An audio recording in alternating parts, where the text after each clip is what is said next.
And I believe we are live. I'm joined by Sub-Zero. As y'all see him featured here today, we're going to be going right to him in a little bit, but we're going to be covering the topic, the genesis of this, because I heard Little Big Nate saying that nobody hates the Democrats more than him, except for maybe Sub-Zero. So I was like, I got to bring him on, do a show on that.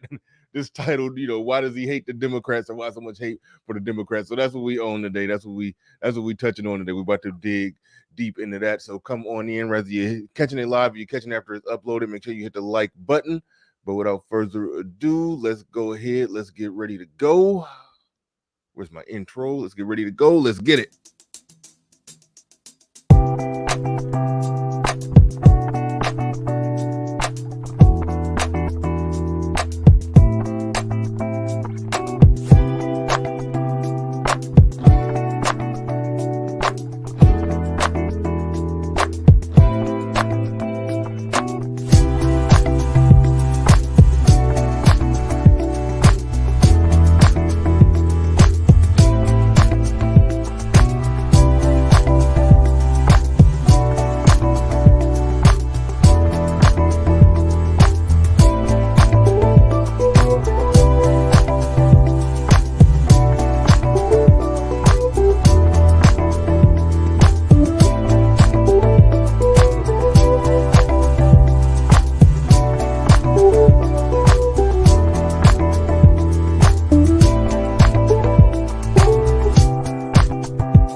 Peace, folks.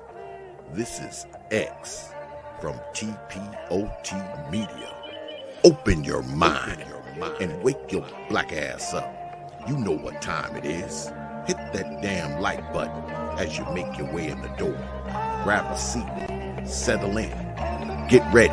It's the Grown Man Hour with your host, my man, Bernard Riley.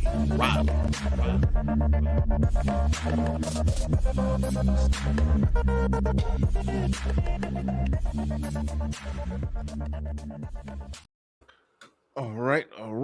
We are back, coming to y'all live on a Sunday. I know I barely do Sunday shows, but this is when it worked out. This is when I could get Sub-Zero in here. So, Sub-Zero, what's going on, man? Welcome to the show, brother. I got to say this, man. You didn't grew this show. I have not been on your show. I hate to admit it. I hadn't watched the show in a minute. This is completely different. I love the way you formatted it, the intro, the background while we up here talking. This is live, bro. I love this, man. This is good, man. They deleted my channel, so shit. I see you up. I think you's up like 17,000 something. So you doing pretty good, bro. Closing in on it. Yeah, that's right where I was when they took. I gotta be careful. Probably shouldn't have brought you on here. I'm not gonna go there. There's certain things I can't talk about. I'm not gonna say it. So don't worry. I know what questions not to ask you because I know what particular group of people will set you off and get you down that rabbit hole. I ain't going there with you. They already on Kanye and Kyrie about them same folks, so I'm gonna chill out. I know better. I know better, but no, man, I'm glad to have you back here. And like I said in the little pre-intro ramble, what the hell? You said you would like them better if you were okay. All right, I'm just going. Shout out to Hood Servitors, but no, as I said, Hood Servitors, I say, "What's up, boy? What's up with you?" Yeah, Hood Servitors. That's my guy. That's my guy. But in the pre-intro ramble, I was sitting there and I was like, I had said that Nate was always saying that nobody hates the Democrats more than him except for probably Sub-Zero, and I've heard you go in on him a little bit. But I didn't know exactly where he was coming from. I heard you going in on him a little bit, but we about to get down to the bottom of that about your disdain for the Democrats because they catch a lot of criticism over here on my show all the time too. And I So feel this like was I feel like a mosquito in a nudist colony. Like just it's like it's so much you can talk about. But go ahead. yeah. Oh no. We about to start. I'm gonna let you pick. I'm gonna let you pick where to start from, and I'm gonna bounce off you from the questions from there forward. So go ahead. What's the you don't got to start with the number one reason. You just Well, start somewhere. Just start okay, somewhere. I'm gonna Why say do you this. hate the Democrats? What I'm feeling this morning is this. If any society, we're not talking about black people, we're just talking about in general, any society is going to flourish as long as the nuclear family is the center of that society and what Mm-hmm. is for the best for that nuclear family, right? Which 10,000 years of human history has probably recorded human history has taught us Mm-hmm. that, look, men being in charge of their household, men leading, men building, men doing what men do is the best society to flourish. And there have been, and this is not like women being in charge has not been tried before. It didn't work too well. There's a reason, right? That Yeah. men do certain things. We are mentally wired up to function a certain way when it comes to just if you pop a trunk of a damn 1975, Dodge Dart, our brain's gonna start clicking like, oh, that's the starter, that's this, that. Women like, what the hell is this? Mm-hmm. And I know not that women can't, but that's not their inclination, Right. right? You take a little boy and you grab you tell him, you don't have to tell him anything. If he just look at society and observe society, he'll be running around with a gun, shaping his hand like a gun, like he's trying to protect people. It's innate. We intuitively grasp these concepts when it comes to society. Now, as it pertains to the Democrat Party, just about on most issues, they are the complete inverse and opposite of that. And what that does is that is destructive. And what you will see as a microcosm of that is our community. And the things that we complain about that, and I'm going to try to be real surface, the things we complain about in this community, in the Black manosphere, all stem from the Democrat Party's platform. Woo. I find it hard to believe any black heterosexual male can support the Democrat. I just don't see no reason why. Well, let me put pause on that one because you touched on something that gets debated quite a bit in this space. And okay, as far as any, we'll get into just any just regular straight heterosexual male supporting the heterosexual black male supporting the Democratic Party, but especially when it comes to this space and the things that we talk about and the critiques and criticisms that we tend to have, it's different. Like your channel, you're not, you don't talk about women half as much as I do, but for the people that do talk about it, do talk about all the stuff going on with women and everything.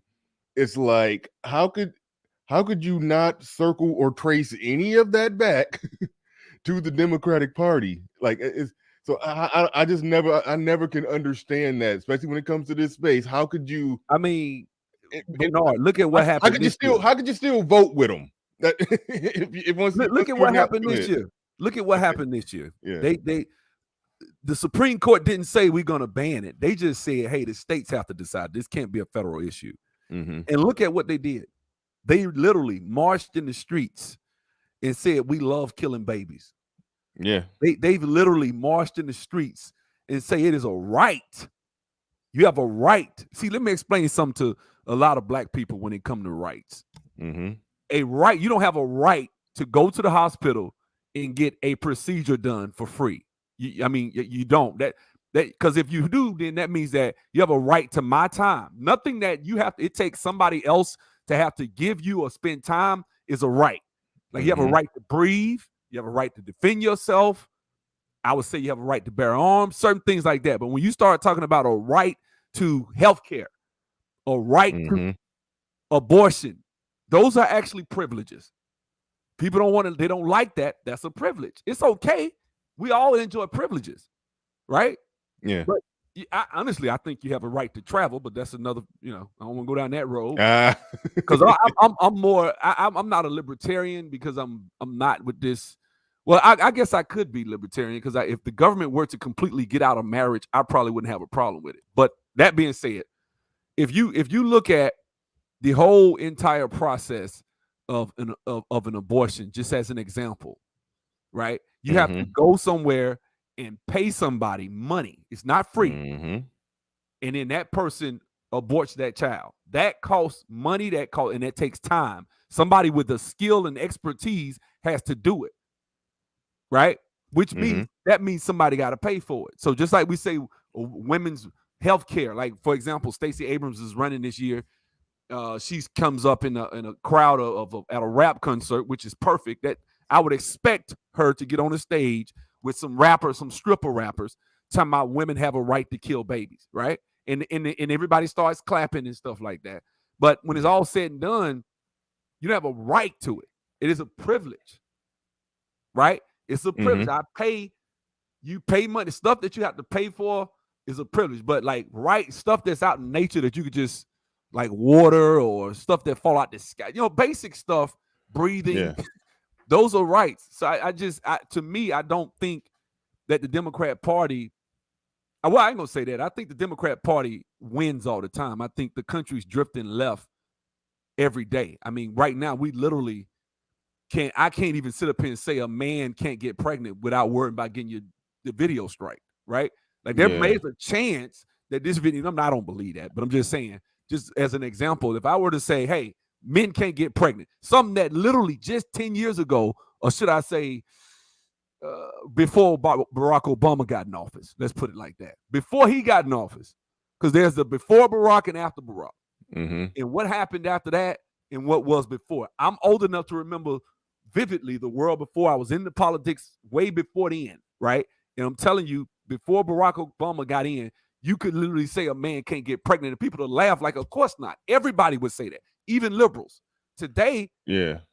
a liberal will go on the Supreme Court, go up there, not go before Congress and say, I'm not a biologist, when the lady was trying to go, what's her name? The liberal. Yeah, I know you talking Yeah. about. I forgot her name She too. said she's not a biologist. I was like, wow. So you mean to tell me this woman literally is up here saying she wants to get rid of the whole idea of what a woman is, but then you want to turn around and claim women's rights and what is a woman then? And that's what Matt Walsh talks about. Mm-hmm. And so when you get into it, what we're really talking about, and I'm gonna land the plane right here. What I think we're talking about is that first thing I mentioned was the fundamental building block of the society is being destroyed. If you ever take away from that by getting somebody to agree to never have children because they want to play with the same sex, or if you tell somebody, hey, whenever you have sex, you don't have to raise that child, you have to do this, just kill them. These are things that tear away at the fiber of the family and of the nuclear family. These are things that they do. And the people that push that are Democrats. I hadn't even gotten into welfare. I'm gonna just land the plane right there. Yeah. No, we can stay because two things I want to get to on that. I do want to talk to you about with the Republicans. I had this conversation with somebody and he was trying to argue that the Republicans are for the same thing, but I don't see them advocating or pushing for it.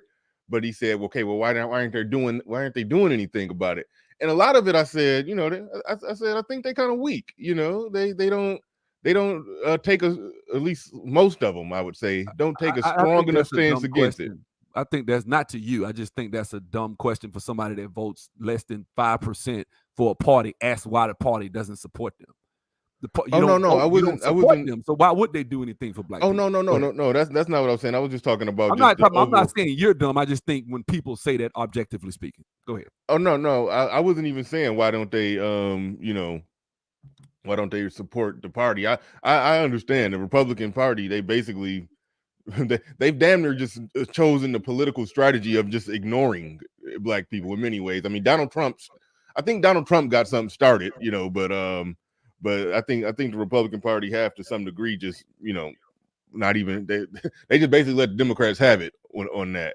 What I was talking about is when it comes to the all these things, all the policies, all the cultural and social movements mixed with the policies that basically do dismantle the family. What I'm talking about is, do you think that the Republicans are giving enough pushback to it? That's what I'm getting at. Do you No, think the I Republic? don't. I don't, Yeah. because what happened, what the Democrats have a monopoly on Mm-hmm. is emotions. And I don't care what Ben Shapiro Mm. thinks he says. I'm not a fan of Ben Shapiro, but I don't care what he thinks he says about facts. Don't care about your feelings. Feelings trump facts every day. Yeah, feelings get people to them polls to vote a certain way I mean, more than facts. if Yeah. you look at 2020, people went out in the streets and killed 1,000 people, burned businesses, and we were told to ignore this. And for 2 hours on January 6th, some supposedly, and half of them were liberals and Antifa, but let's just say they were. Mm-hmm. They upset about the election, and I'm not going to get into that because we definitely get the video taken down if I tell you what my opinion is of what took place in the 2020 election, right? You can kind of read between the lines on that. But what I'm saying is that took place. They built a city. They killed people. The media, hey, mostly peaceful protest, right? Mm-hmm. And people literally, the average black Democrat right now, if you talk to them, would probably give you more pushback about January 6th than the 5-6 months of just outright chaos that the country endured with Black Lives Matter. And I'm not a fan, and then I ain't even go. I mean, we got so much we can talk about with Black Lives Matter, but Yeah, I'm just saying, like, just in general, just the whole feelings, man. Feelings like when you see, and look, I'm black, man. I got a child. I'm married. When I see Tamir Rice, that angers me. Mm-hmm. I see them pull up on a little kid and shoot him. That angers me. I see John Crawford in a Walmart on a cell phone playing with a little BB gun. It wasn't even a BB gun. It was empty. It was something. It's like a little toy gun. They came and shot him, and dude didn't say drop the gun, just aimed to kill. Shot him and killed him. Dude didn't even see him. Right? And he just shot. Like it's like somebody come to my window right now because somebody called the police. They see me in here. They've been lying on me, and then somebody just shoots me. Yeah, that was one of the worst ones. That was the non-negotiable worst one. He did a drive-by. Yeah, just basically, dude didn't even see him. Like, why don't you just say drop the gun? He would have dropped it. You can tell he wasn't there. He like, whoa, he started screaming when they shot him. Like, what happened? Then they took his girl. And so, look, I'm not a fan of the police, in other words, right? Mm-hmm. But the point I'm trying to make is, although I'm not a fan of the police, I am a fan of law and order. And I am a fan of the fact that, because, guys, you got to think about it. If you're a black woman with a fat ass and a pretty face, and there were no police, you're going to catch it. Because soon as it's a bunch of goons out here that will be in your house trying to break your back. That's what they'll be doing. If it wasn't for the fact that you had the police, or they felt like that's illegal. But if there isn't that, then now you got Mad Max under the Thunderdome, right? You got people just acting crazy. So I'm all for law and order. We saw what happened when you don't have that, and the cops had the blue flu in Atlanta, for example, and people were getting killed. People was out here. They literally killed a dude at Lenox Mall because the mayor, Keisha Lance Bottoms, said that we shouldn't chase people if they stealing, right? For a certain amount, you could just walk into Lenox Mall, grab something, and walk right out, right? And you see this all across Democrat areas, right? This dude that was a security guard, this was not a national story. Dude was a security guard in Lenox Mall on a Saturday. I'm talking about in broad daylight. There's a video floating around of this. Broad daylight on the front where all the valet and all the nice cars are, right by Nike Town, right there. Dude was like, hey, man, you can't, before he could even get a couple of words out, they just turned and shot him and calmly I was like, everybody screaming. They just ran off like it was. And this was during the protest time. This was when everybody was protesting. And Trina, the rapper, who I'm not a fan of, said, hey, people need to act like they got some sense. And black people got upset and were like, what? Well, man, they have insurance. And really, man, truthfully, this is one of the most probably going to upset a lot of people that are listening. I'm going to go ahead and say this. A lot of times this shows our lack of character. If you look at what character is and what constitutes having character and being, if you support stuff like that, you get what I'm saying? That there's no way I can support. Like the mayor of Montgomery, Alabama, my hometown, was literally last week insulting Jason Whitlock because Jason Whitlock said, hey, rap music is destructive. And he came in there, I would expect somebody from like you would give a lazy take. I'm like, wait a minute, bro. You the mayor of a city that's like per capita got one of the highest murder rates in the country. People in the Democrats don't like his ass. He don't. I don't know if he knows that, but it's a lot of Democrats that want to get rid of him in that city. He is a horrible mayor. But the thing is, he literally thinks, why would you defend dudes rapping about Molly Perkins? I mean, I don't listen to. I can't name you but one song from the Migos. That's Dab or whatever. Other than that, I don't know nothing else they did. Man, Don't care. I'm in the same boat. I did some stuff about, because RIP Takeoff. I did some content just because it was trending, and I just gave my general take on Black culture and how Black culture and rap culture leads to seemingly every 2 months another rapper getting killed. But overall, who do you see at the rap concert? Who do you see at the rap concerts? When Jeezy and Gucci Mane did their verses, who came on the screen? Two Democrat women. Two of them you got at the bottom. Stacey Abrams and Kamala Harris both came at the bottom of the screen. And they were trying to appeal. So you trying to appeal to the dope boy crowd. You trying to appeal to the Democrats are the ones that you'll see rubbing shoulders with these people, and they don't see a problem with it. That's cool. That's how the Democrats appeal to Black men. I'm going to do some more content on it because I think Obama was in Michigan. I think this happened in Michigan, in my home state, where he was just talking about make sure you get cousin Pookie out to vote. Basically, like I'm like, so that's the strategy you're using to get Black men to vote. Just telling the women or whoever else to little cousin Pookie on your couch. Just make sure you drag them out there with you. Like that's how they talk to Black men. So it's no surprise when they go to rap concerts. It's no surprise when Stacey Abrams, hell, she was up there with what rapper? I can't name these rappers either. Meg Thee Stallion. She was up there with that abortion. No. It was somebody else. It wasn't Meg Thee Stallion. I do know Meg Thee Stallion when I see her because I did content on the whole Tory Lanez situation with her. It was somebody else that she was on stage with holding the "My Body, My Choice" sign. So yeah, I don't know.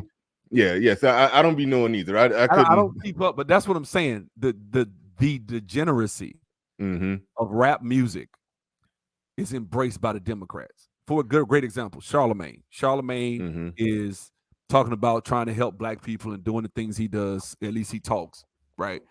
But you constantly support and interact with people that push negativity on Black people. Then you want to flip and try to check Leo Cohen for pushing it, but you don't say anything to the rappers that push it when they come up there to your platform, and you never challenge these guys to come away from that street mentality. Right. And so for me, I think, man, and I could probably go. I'm trying to be a little bit more respectful on your channel and not be like I would be on my channel. I'll really go. Well, no, you can go off. But only thing off limits I don't want to discuss. The J word. I don't want to discuss the small hats as you call them. I think you the one. I think you invented that term. That was irritated genie. Okay. I'm not even trying to go there. I got a few streams that's still up where we touched on it. I got 2 of them where we went too far. Had to put them on Patreon. So I'm gonna put it like this. I'm gonna not say something about them, but I have to say that this is one thing. This is not. I'm not gonna say anything. Everything that you see that is being propagated through the Democrats and everything that you guys make videos about, everything in Hollywood, everything that you see they got their fingers on the levels of power. Banking, hedge funds, the porn industry, everything. So what we're complaining about is them, but I can't say that. I'm not gonna say that now, right? So I'm gonna leave that alone. Hold on, whoa. This is a new one on me. You said even porn? Like these are religious men of no. The most secular people in the world are them. They're the ones that don't, bro.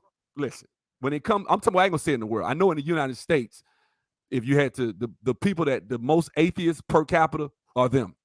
The most secularists, I did hear that. They are the most secularists. If you look at the founding, and I had something called a School of Evil. I had it up, right? And I had a ton of videos that I'm not even going to say the titles because it'll get this video taken down. But it's forbidden knowledge, right? I call it forbidden knowledge, and it was called a School of Evil. And I had all these videos. Like I've got stuff, and I found one today of a parade that took place in 1948. And I can't even say what happened in it. In 1948, when they established Israel, what happened, right? I can't even I can send it to you, but I can't I can't talk about. I can't even describe what it was because it's some stuff you couldn't believe. Like they actually, I can't believe they did that. But it's like hidden footage that you'll never see. But this stuff is everybody. Both now, this is what I'll say. Both Republicans and Democrats are beholden to the Zionists. So I'm not. That's why I'm not a Republican because I know they're beholden to the Zionists, just like the Democrats. And I know that both sides. Now, when it comes to that, that's why both of them gonna give Israel money. Both of them are gonna certain things are gonna be taken care of on both sides of the aisle by Ken Griffith. These guys that are, if you just do a video on the top 10 hedge funds, 9 of them gonna be Jewish. That's a fact. And these people are the ones that give us the ESG score, which is when you go into these corporations now every June, when you see all these rainbows coming in on certain advertisements, even to children, it's because these companies, hedge funds, said we're no longer going to provide you money unless you have a high ESG score, which means ESG, environmental social governance. You got to be about the environment and you got to be about, air quotes, social change.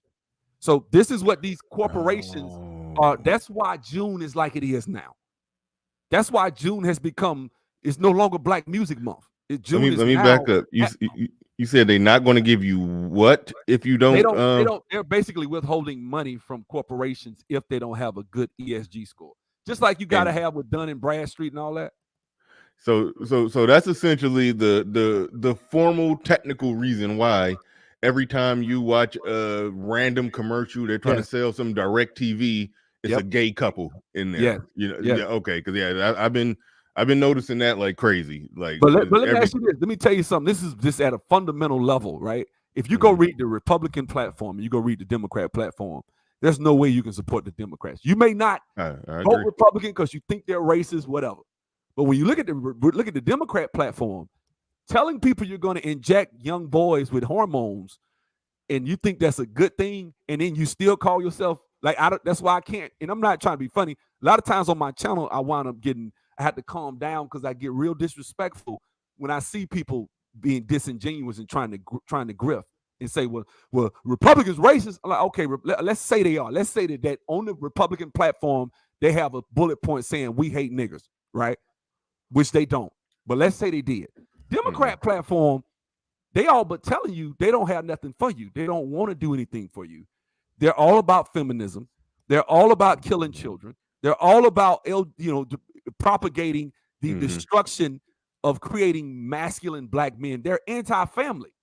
Even though they use the word family all the time on their website, if you look at it, how you pro-family and then want to inject how you want to help the Black community and the Black family by putting Black boys in dresses. How does that make how you gonna build a strong community? By definition, women aren't as strong as men. Come on, man. We got women are by definition not strong as men. So why are you putting boys in dresses? And that's part of your platform. That to me is objectively evil. So when I see that, there's no way you could be a Democrat. And that's why I say heterosexual, because like no way any heterosexual Black man should be able to support something like putting a Black boy in a dress. That is more detriment. And now this Generation Z, is 1 in 5 that claim to be alphabet. My generation was 3%. Yeah, that's what the stats have always been. Every time I've ever looked them up, it's been a steady 3%, or 3 to 4%, or something like that. Not actually saying you might be you getting up to my age, but no, if you could generation, I know millennials was 10%. Well, I mean, I just turned 40, and I think you in your early 40s, right? Well, you not well. I'm mid 40s, but okay. But let me say this: the thing is, still, even if that's the case, Bernard. Well, I don't know the current stats on it. I don't know the current stats on it. You pretty much a Generation X, like me and you got. I'm right on the edge of it. Yeah. Yeah, because my wife just turned 40, so I know for a fact she's in the middle. She graduated in 2000. She's right in the middle. She's barely millennial, right? Those people are in the middle. I'm talking about the people 2005, 2010 on up to like, I don't know when I guess to the 10s, I guess that's when it changed over to Generation X, a Z, I mean. But I don't know. I really don't know. But the point I'm trying to make is my avatar is not showing. Yeah. I've been meaning. I was meant to say that. It's showing on my end. It's showing on StreamYard, but on YouTube, it's just showing a little white circle. If you could fix it, let me try it again. Yeah, if you gotta, I don't know. If you look at Let me see. Edit name, edit avatar. There we go. Let me see if I can add something in here. Yeah. This is my old Marlin picture. Let's see if I can use that. Try that one. Is that better?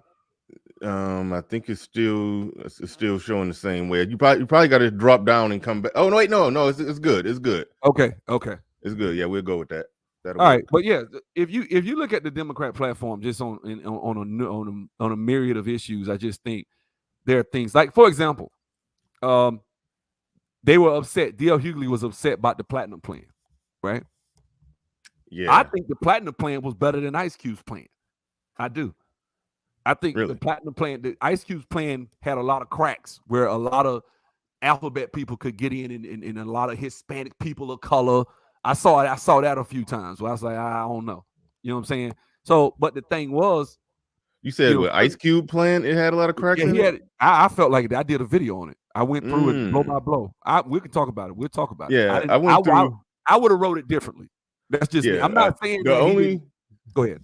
No. The only one I seen, only plan somebody wrote out that didn't have any cracks in it is Dr. Tiasan Johnson. He got now I think 15-point black male political agenda. It ain't a crack, a hole, a little nowhere where a little drop of water could slip in where you could even mistake it for people of color. And that's it. But see, what happens is we have these celebrities, we have people that are out of touch that ride in private jets, and they don't know what the needs of guys like me and yourself are. So for them, they'll have some white liberal in Hollywood telling them they're white. My white small hat friend will tell me that I need to do this or do that. So. But I ain't trying to get into the weeds of his plan because I can't remember because it's been so long since I did it. But I did do a video about it. But the point I want to make is when it comes to, for example, the number one bullet point on there, and I just kind of fell on this one, school choice, right? Mm-hmm. I thought that school choice was a good thing. I think it is because if you give parents the ability to give children choices, why is a choice bad? Why should it be that you should be locked in to a failing school because the parents of that school, your parents aren't allowed to send you somewhere else because they want to, because basically the teachers union is there's another, and I'm gonna go into this too. The teachers union, there's a guy by the name of Jim Stossel. Jim Stossel he did Stupid in America. It's still on YouTube, but it's been edited because I can't find a clip where the lady that was over the superintendent, I think, of Chicago, she stood up at a rally in front of all the teachers in there. And she said, it's not about the students, it's about us. And everybody started roaring. They clapped. I never forgot that. I can't find that clip anywhere because that clip basically tells on the idea of the NEA and what they're really about. The National Education Association is really about teachers. It's a teachers union. It's for them to have comfortable lives, make a lot of money, and we don't give a damn if your black kids right now graduating and can't even read at a basic level. The Democrats don't like school choice. They think it's capitalism when you say that. Oh, that's capitalism, the capitalization of education. You shouldn't mix capitalism because black people, they done taught us to hate the word capitalism, right? While the people that taught us that are wealthy, the wealthiest group that own the whole NBA and all that, but that's another video, right? Yeah. But the thing is, if you look at that whole ideology of hating school choice, that's case in point right there. They don't want if you want what's best for black people, school choice. In fact, vouchers. I'm more for vouchers. I've never understood their formal official argument that they put out there to the public as to why they're against school choice.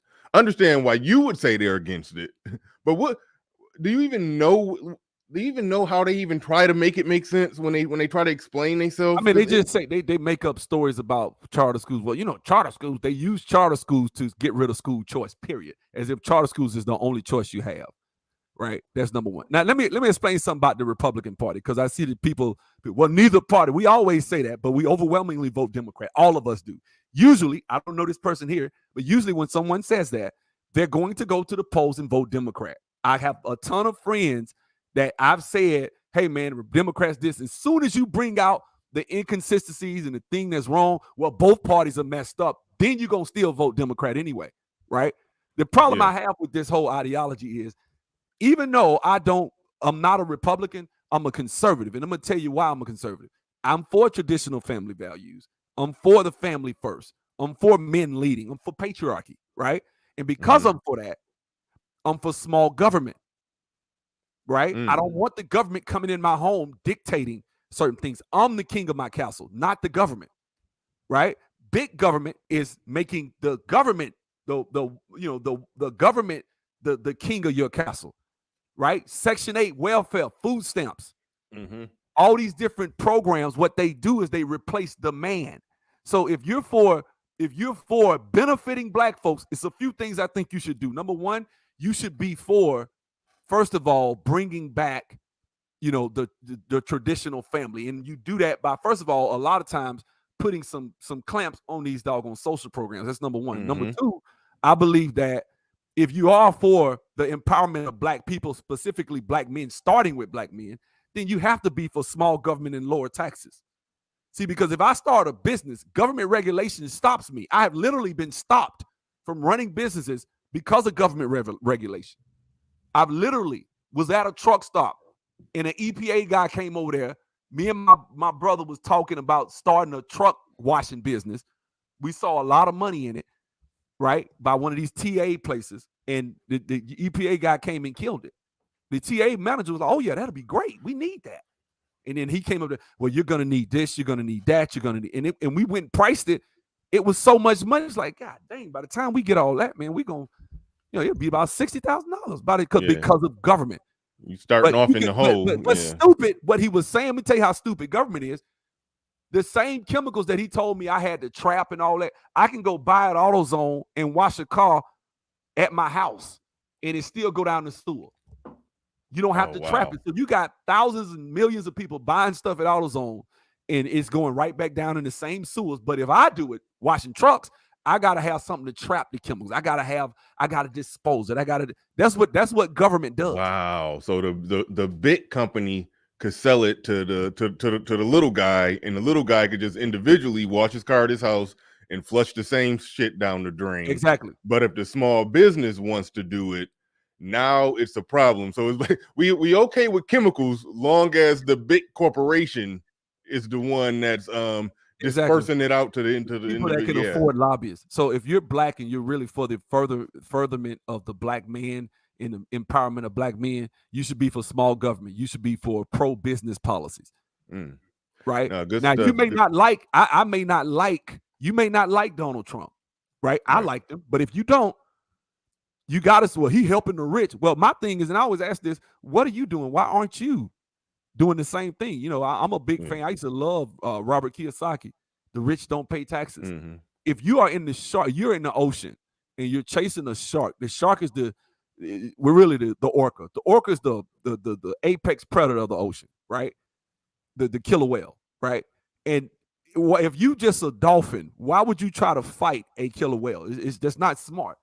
What you do is you try to imitate, and you get what I'm saying? Like they have these fish called lampreys that they have this symbiotic in nature relationship where they benefit each other.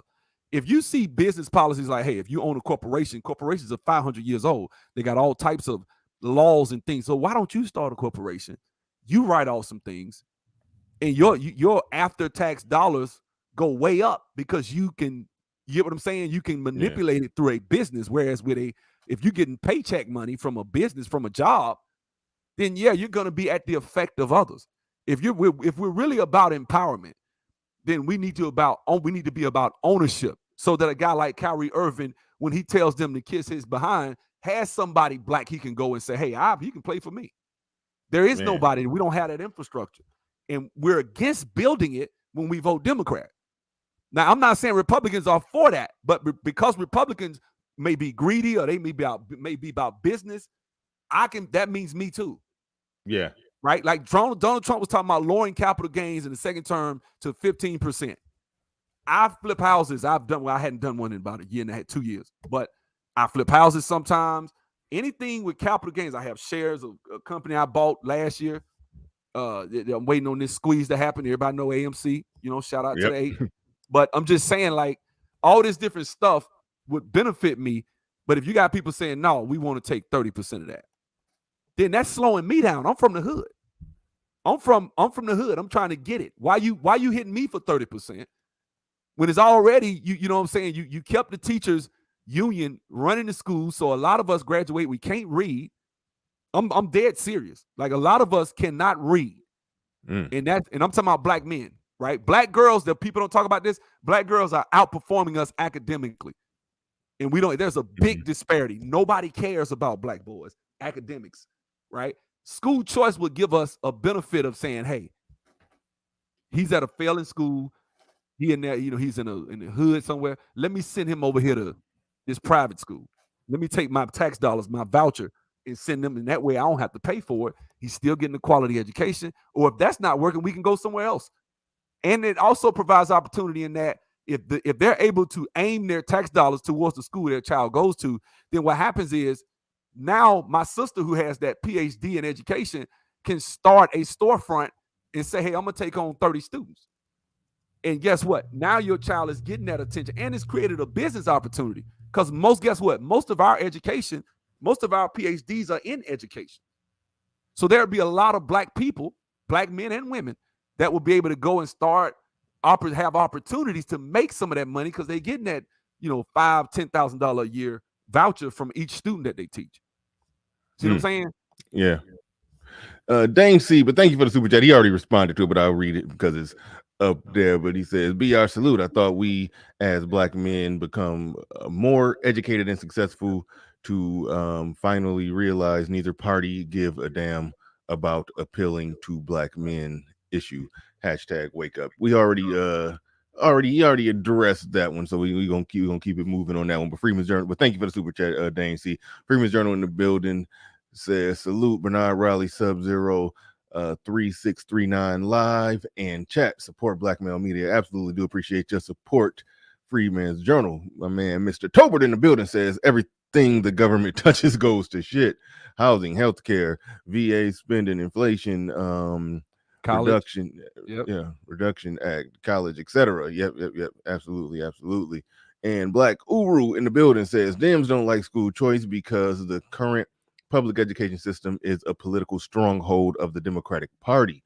Also, the school system is a major purveyor of feminism and the alphabets. Absolutely. Thank y'all for those super chats. Do appreciate everybody who support the stream.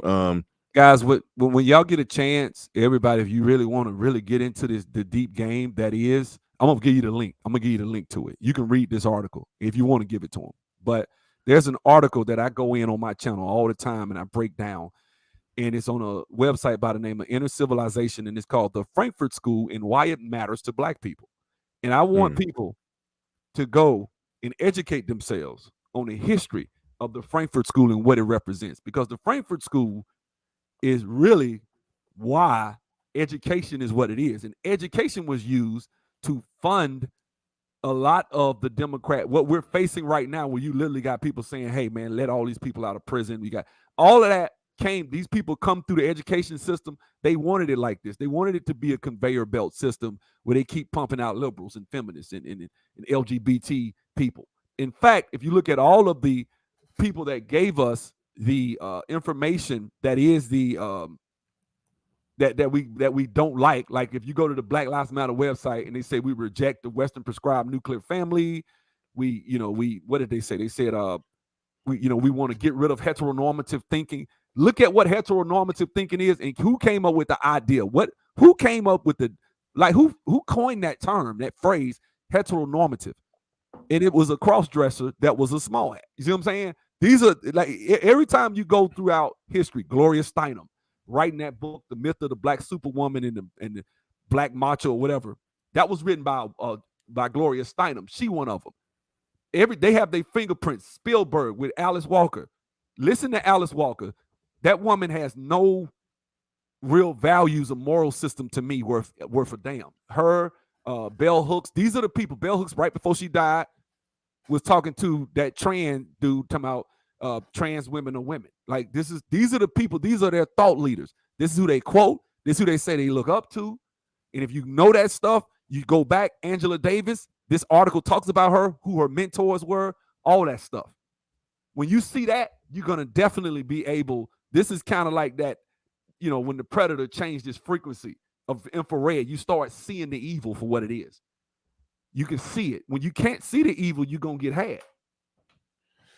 Yeah, there's a link to the article that he was talking about right there. I just dropped it in the chat room.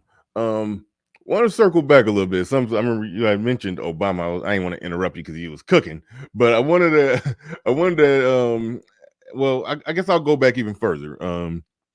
When did you, because most black people, even some of the hardcore conservative black people, when Barack Obama, in 2008, a lot of them still voted for Obama, at least on the first term.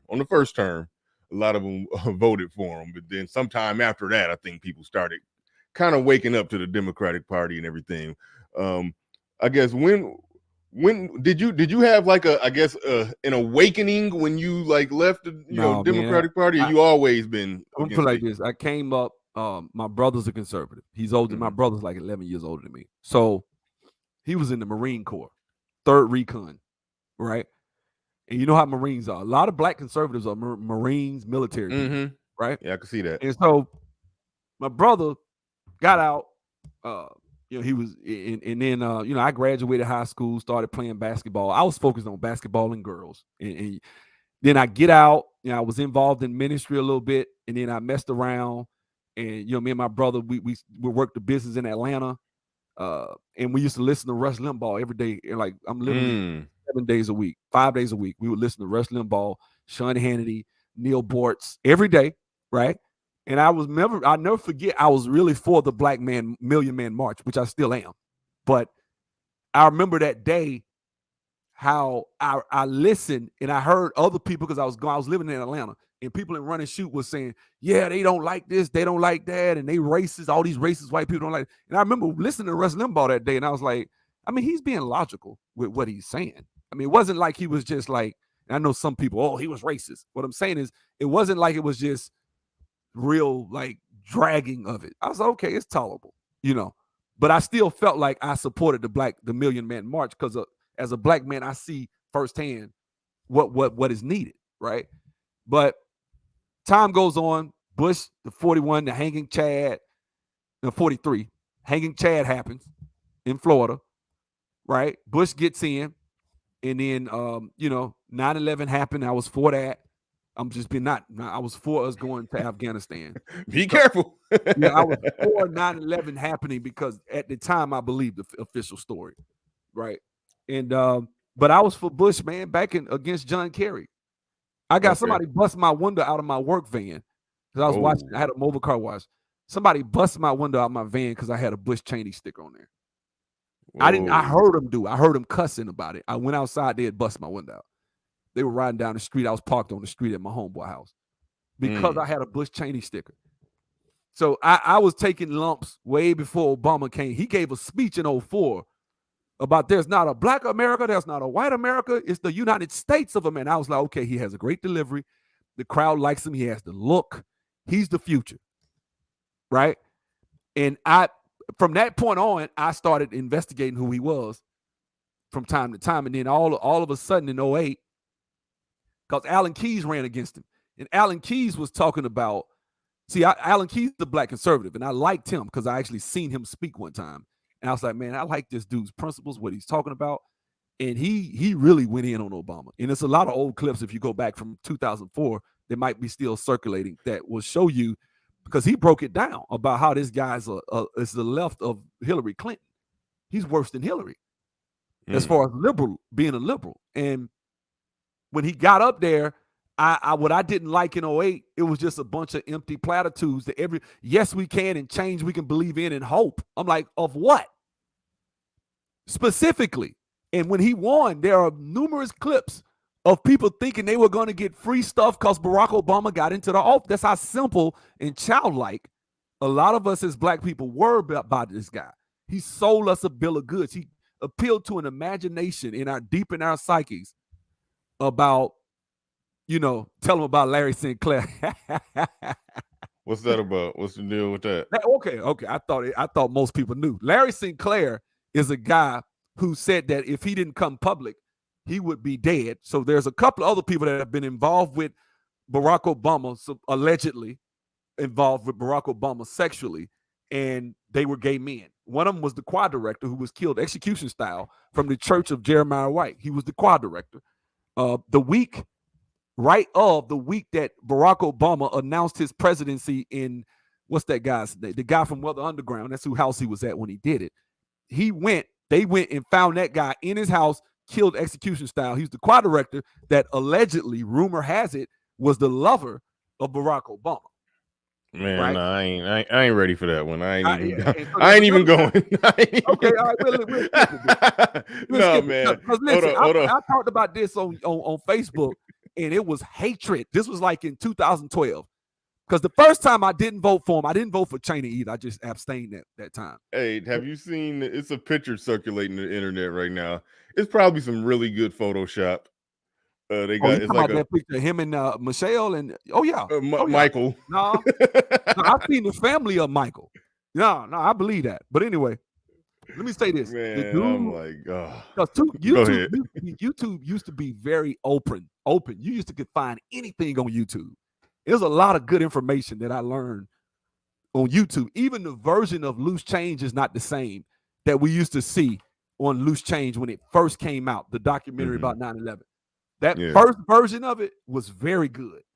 And they didn't cut a lot of stuff out of that. Right? There's a lot of stuff been cut out of that. Like the video of the guy walking out of building 7. Hey, get back. We're about to pull the building. There's a cop saying that. We are about to pull the building, which is in demolition terms means collapse. That's a demolition phraseology when you say pull the building. Ooh. So when that building fell, we know for a fact it was pulled, which means it was planned. And you can't find that clip on YouTube no more. You can't find it. Oh, yeah. You got all these. Remember, I ain't got to tell you this. If you're old enough, remember all the cops that were blown up, blown around, and they saying, hey, we were down there in the bottom of the World Trade Center, and then all of a sudden a bomb went off, and I was just blown back, and the glasses were blown out, and I didn't know what happened. And this was way like 10 minutes, 20 minutes before it collapsed. These are just facts. These are just things that you don't see that much on YouTube anymore. So the information you're getting is filtered. And so I can't even go in on these people and say who really did it, right? But we talked about that. But I'm just saying that's the type of stuff you see. And so with Barack Obama, back to what I was talking about with him, he was the guy that I knew in 2012 was going to switch on gay marriage. I knew it. I almost got in a physical fight at a barbershop because I went off and I was like, man, Barack Obama, I said something about he bites pillows or something. I was saying something crazy. And man, this dude, man, he got fire mad about. He was like, man, Barack, man, he got a plan for the black community. I say, Barack finna switch on gay marriage. You walk my way. No, he ain't. No, I say, dude, you don't know. I mentioned Larry Sinclair. He didn't know nothing about it. I say, Barack Obama will switch on gay marriage. Well, Barack Obama wins re-election. In January of 2012, he comes out, 2013, he comes out and says who he really is. He said, well, I've switched. I've changed my opinion on gay marriage. I bought the Newsweek article. I bought it. And I went in the barbershop holding it up like Ric Flair walking like I'm the champion of the world, right? And they looking at me like, and that's who we was about to fight. Said, what did I tell your ass? I went off. I told you, nigga don't give a, and everybody was listening too. Because a lot of dudes on Saturday would always go to that shop. About 10 dudes that was there was the same dudes were there when I came back. And I worked them. I worked the room for about an hour straight. He just couldn't take it. But that's the typical. It's typical, but but back then, black people, Barack. Then now, when he got out, that same guy can't stand Barack Obama. Man, Barack, he didn't give a damn. And I'm just looking at him. I just want to formally say I do not believe this picture is legit. I think it's Photoshop, but that's what that's what the internet doing to the Obamas right now. They saying that yeah. So I ain't going on this one, but just so y'all know what I was talking about. That one looked Photoshop, but that was another one I saw. It was another one. Okay. All right. Okay. The internet ain't shit, man. That's Yeah, all I gotta they say. trying. But let me say this though: the whole thing with gay marriage when he switched, that was a polarity switch, bro. That we really haven't. We're just not feeling the reverberations of every June now. Look how strong June has gotten. Like when I say June, strength, you know what I'm talking about, right? Literally, you can go into children. See, once you switch on gay marriage, once the Supreme Court upheld it, what that did was that forced people to now say, hey, we can go after children now. You legitimately not tell. I try to tell black Democrats this. Like what you did with Barack Obama is you legitimately gave them marriage, and thus giving them marriage, you gave them the ability to say, hey, if you can see a man and a woman being married in a children's book, then you can see two men married in a children's book. Who are you now? Because now they're a protected group. You have no moral right to shoot down that argument. I do. But what I'm saying is, black people gave that up. What's up, Hoop? That's my boy. What's up, man? Yeah, shout out to Hoop Jargon. Says always good to hear salute to the great discussion, gentlemen. Absolutely. Shout out to Hoop. Look, man, we gave up that right to really go after them for children now. They legitimately can go after children and put this stuff in children's. That's why when you go to Target in June, they got little toddler clothes with rainbows. And I'm like, what is this? What is this? They done went way out there with it. And why? Because you gave them marriage. They have a legitimate, they technically have an argument now. I don't agree with it. But you gave them an argument when you gave them the marriages, which is what happened when you gave Barack Obama free reign, a guy who we all knew, I ain't gonna say all, but a lot of us knew that he was on that team. And that's what I feel. Yeah, okay. So man. All right, here's the deal with and I've talked about this on my show a number of times. I was in the camp that was saying, you know, life, liberty, pursuit of happiness, and freedom, and all of that good stuff. And so, two gay people want to get married. I was like, they should be able to get married. And there was a lot of people that was saying, like what Little Big Nate was saying, and Little Big Nate saying in the chat room. I'm sure you agree that was the Trojan horse. And I was like, no, this ain't no slippery slope. They not going to try to roll out no other. No more. I was ignorant. I was naive, and I've had to confess multiple times on my show I was wrong. But they rolling out all kind of shit. It's even more heinous than that, bro. When listen, man, like if you go and look at how NAMBLA got started, where they were when they first had that. Say what that is for the people NAMBLA that don't know. National Association of the Man Boy Lovers Association, something like that. NAMBLA, between men, grown men that want to sleep with little boys. Right, yeah. It's an organization in there. You go back and look at the founder of NAMBLA.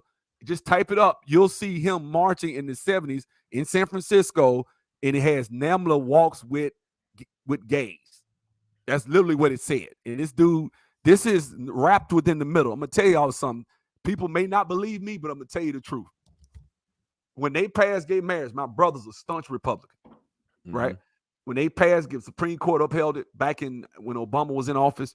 My brother went down to the courthouse steps and he was like over the minority GOP or something like that for the state of Alabama or just for the city of Montgomery, right? And he was there, he was talking. And when my brother got finished, this guy from California came up to him. I couldn't believe what this guy showed my brother. He pulled out a book. He said, man, look, this is what they're planning next. And it was like how to have sex with children, like how to get positions, I was like, man, this can't be real. I jumped in. I said, bro, is this real? It's like, yes, this is what they're planning to do. Man, look, I can't say what it is, but it's a form of mysticism that we're dealing. We're dealing with some stuff that people wrote down hundreds of years ago. This is a whole bunch of craziness. It's not crazy because they're doing it. It literally. Before Barack Obama, I would have sounded like a lunatic. But now that we see them going after children, now that we see that, and we see that in the centerpiece of the Democrat Party, what is really going on right now? Like, what are they really trying to do? You know, and that is a big, it's all about having free reign with children. That's really the ultimate goal. Because when you remove a society like that, just like that article I gave you, they want complete despair and destitute society so they can usher in the continuation of the Bolshevik Revolution.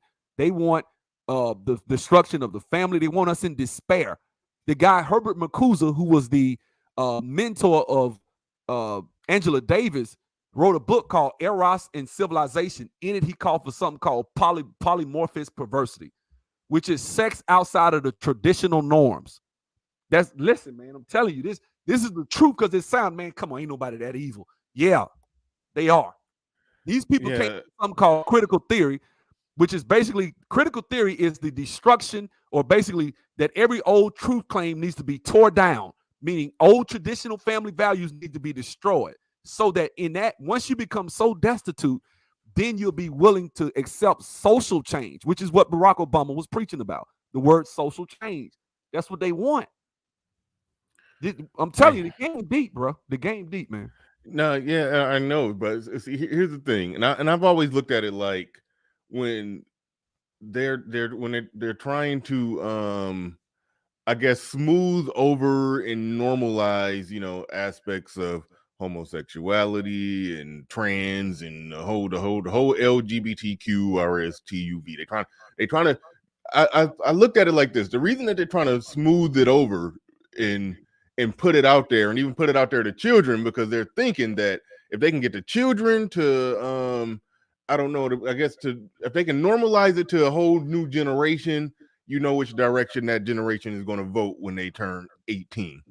I looked at it like they were just, making moves to just get political power and votes and change the culture. And you change the culture, you change how people vote. So that's what I looked at it I don't as. even think it's that, bro. You can easily get But somebody to vote Democrat. All you gotta do is just yeah, I know, promise but free I stuff. know, They I can know, I just know, promise no. free stuff. I'm finding out that it's more devious than what I thought, and that's blowing me away, man. That's blowing me I away. mean, listen, man. The more Listen, I look into it. if you listen to these people, Theodore Adorno, Edric Fromm, Herbert Marcuse, and you look at what they wrote with the Frankfurt School and what it was about, the Frankfurt School is the bastion. Look, that's why colleges, and I always say this, the college and university system is the bastion of evil. It is the home place of every evil doctrine that we face in this country as black men, comes from colleges and universities. In the 1930s, they came over from Germany. They were in certain parts of California. They went to UC Berkeley, Harvard, Brandeis. They went to these places and they set about, because of what supposedly happened with the Holocaust. I'm not going to go there, right? I won't. But what supposedly happened in the Holocaust gave them a certain political capital that they were able to use to funnel a lot of them into the university system as professors. They were giving out doctorates like candy. They would literally just they would get people from Germany and just, we're gonna give you a PhD. Go over there and teach this. And that's what they did. They went in there, these people, oh yeah. A lot of them went over into these universities. That's why the overwhelming majority of universities are screwed up right now. You got to really look to see where you're going to be able to send your child where they won't try to remove their faith in the creator. Because that's all these professors. I've had school. I went to college at Tuskegee, loved it, but I had at least 2 professors that really went out their way to try to remove the idea of there being a God. They really want to separate you from morals. And this is black professors. That's the culture that is the college and university system now. Mm-hmm. They took that over first. That was smart because now you're getting all the teachers. Automatically, they coming to you. You're getting all the Democrat, all the elected officials, Hillary Clinton being one of them. Go back, look at her papers, what she wrote when she was in college, how she thought. Look at how these people thought, man. And we as black people have been duped so bad that when we think we're saying something that's genuinely, authentically black, it's not. It's from those people that are messing with Kanye. It is. Because even when you hold your fist up, you think that means black fro, the black fist, the black. No, that means the proletariat. Go Google it. The proletariat is, all of this is Marxist ideology. Marx hated the family. So when you embrace it's like you ate the apple that the lady gave Snow White an apple and she fell into a train. They gave black people the apple of Marxism, filled with all types of evil ideologies and things that, and then when you bit it, the trans was the destruction of your family. That's literally what they've done. Everything that we push for stuff too that destroys us. And most black people know this now, that social programs hurt us. When Walter E. Williams did the cruel and good intentions thing in the 1980s, it was at 50% out of wedlock birth then. I'm from the South. Just about everybody in the South was coming up in a 2-parent household in the 80s. But it crept down south later. By the 90s, most kids are being born out of wedlock just like everybody else now. But at first, it was mostly just those big cities. What do you have in common? There's a lot of Democrat policies being implemented there.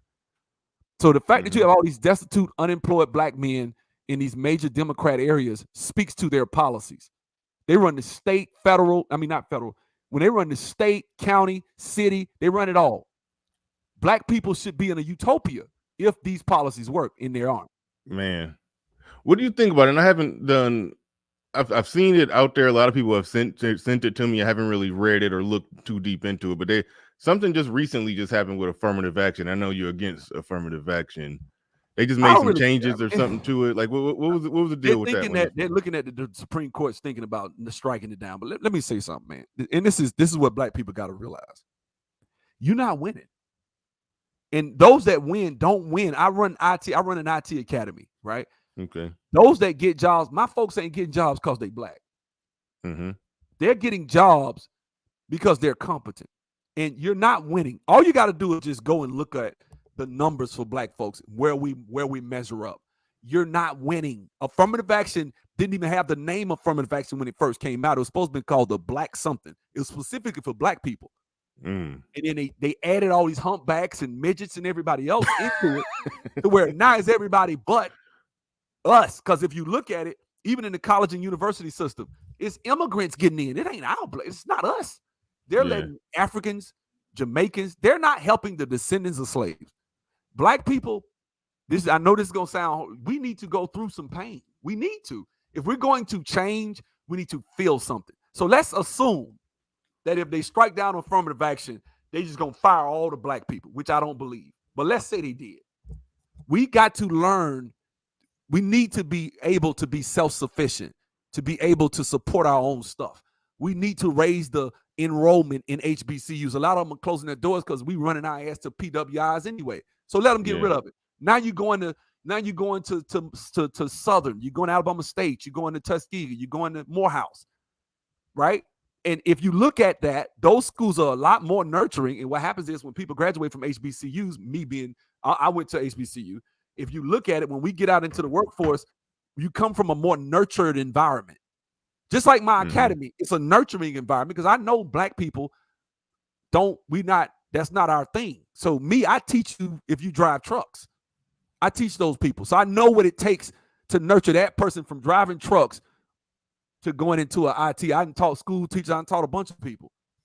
But it's different than if you go to a predominantly white institution. Here's your work. Turn it in next week. And a lot of times black people, we don't do well in these situations. So for me, I'm not a big problem. I don't have a big problem with it. I think if you really are the cream that's going to rise to the top, you will. If you are driven, you have drive, you want to be successful. And another thing, for me, the community college system is a better system anyway. If we're really being honest, if you really want to get into IT, you could just go get an associate, get you a couple of certifications and get started. You don't have to go and get a 4-year degree and get into all this, but that's my way to the middle class. Well, guess what? Most people are failing, coming out of college with hundreds of thousands of dollars worth of debt. Look, colleges and universities are outpacing healthcare. They made all that fuss about healthcare, but they didn't say nothing about colleges and universities because that's their center. That's where they get all their evil doctrine from. So they were never going to attack the college system. College is way more expensive than healthcare is.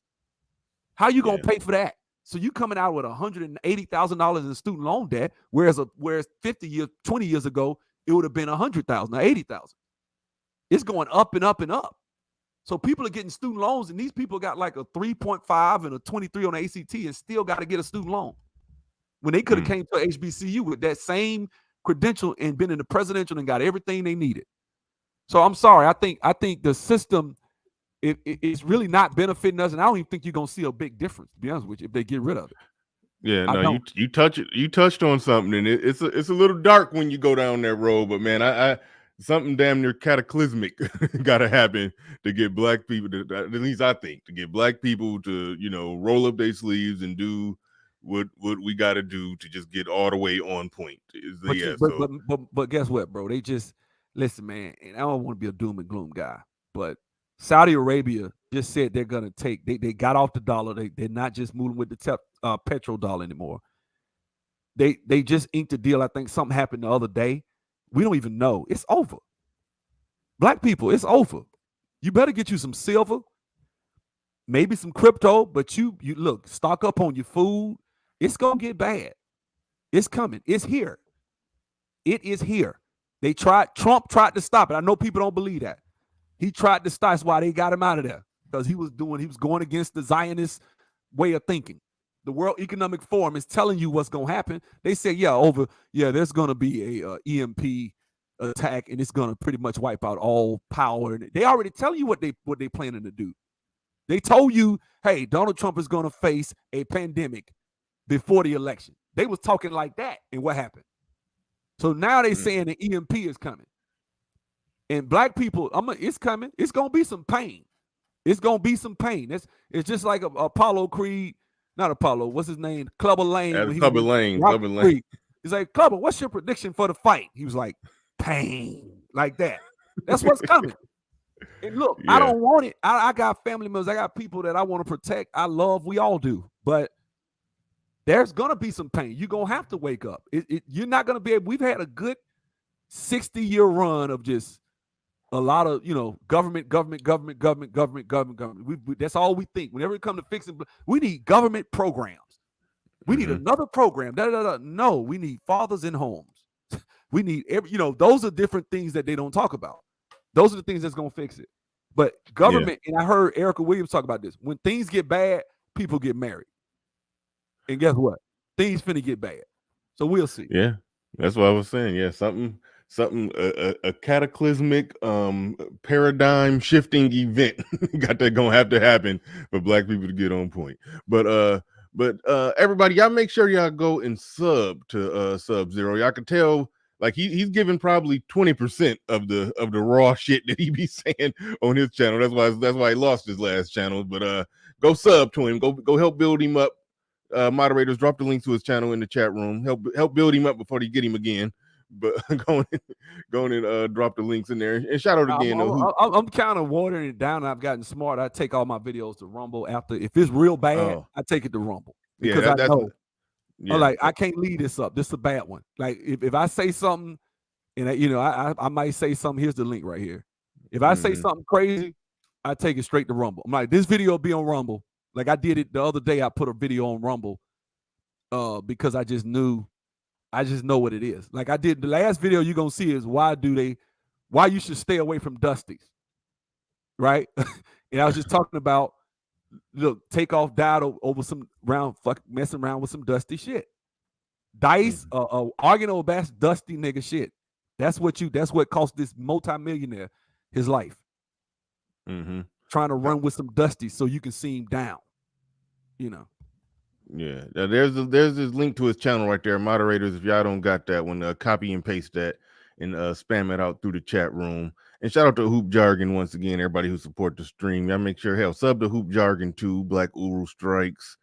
Who else donate? I think those only ones donated that got channels. But yeah, appreciate everybody who support the stream. Those who got channels that donated, moderators or admin, somebody to drop their links as well. But all right. One thing I do want to get to is I said we was gonna lay off, small hat combos, but I gotta get your opinion on this. I gotta get your opinion on this. Y'all can barely see that. I'll read it to y'all. Oh Lord. Or I'll blow it up just a little bit if I can, but if not, I'll just read it to you. Oh Lord. Nah, they not letting me make that no bigger. I see. They're saying it's 6 things Kyrie Irving's gonna have to do. 6 things Kyrie Irving will have to do. Sources says Nets have delivered Kyrie Irving 6 items he must complete to return to the team. He must apologize / condemn movie. 500K donation to anti-hate causes. Okay. Sensitivity training. Anti-Semitic training. This is an interesting one too. He must meet with the ADL Jewish leaders. Bro. Let me go to. I gotta use the bathroom. Give me 2 seconds. I'll be right back. All right. Yeah, go ahead. Do your thing.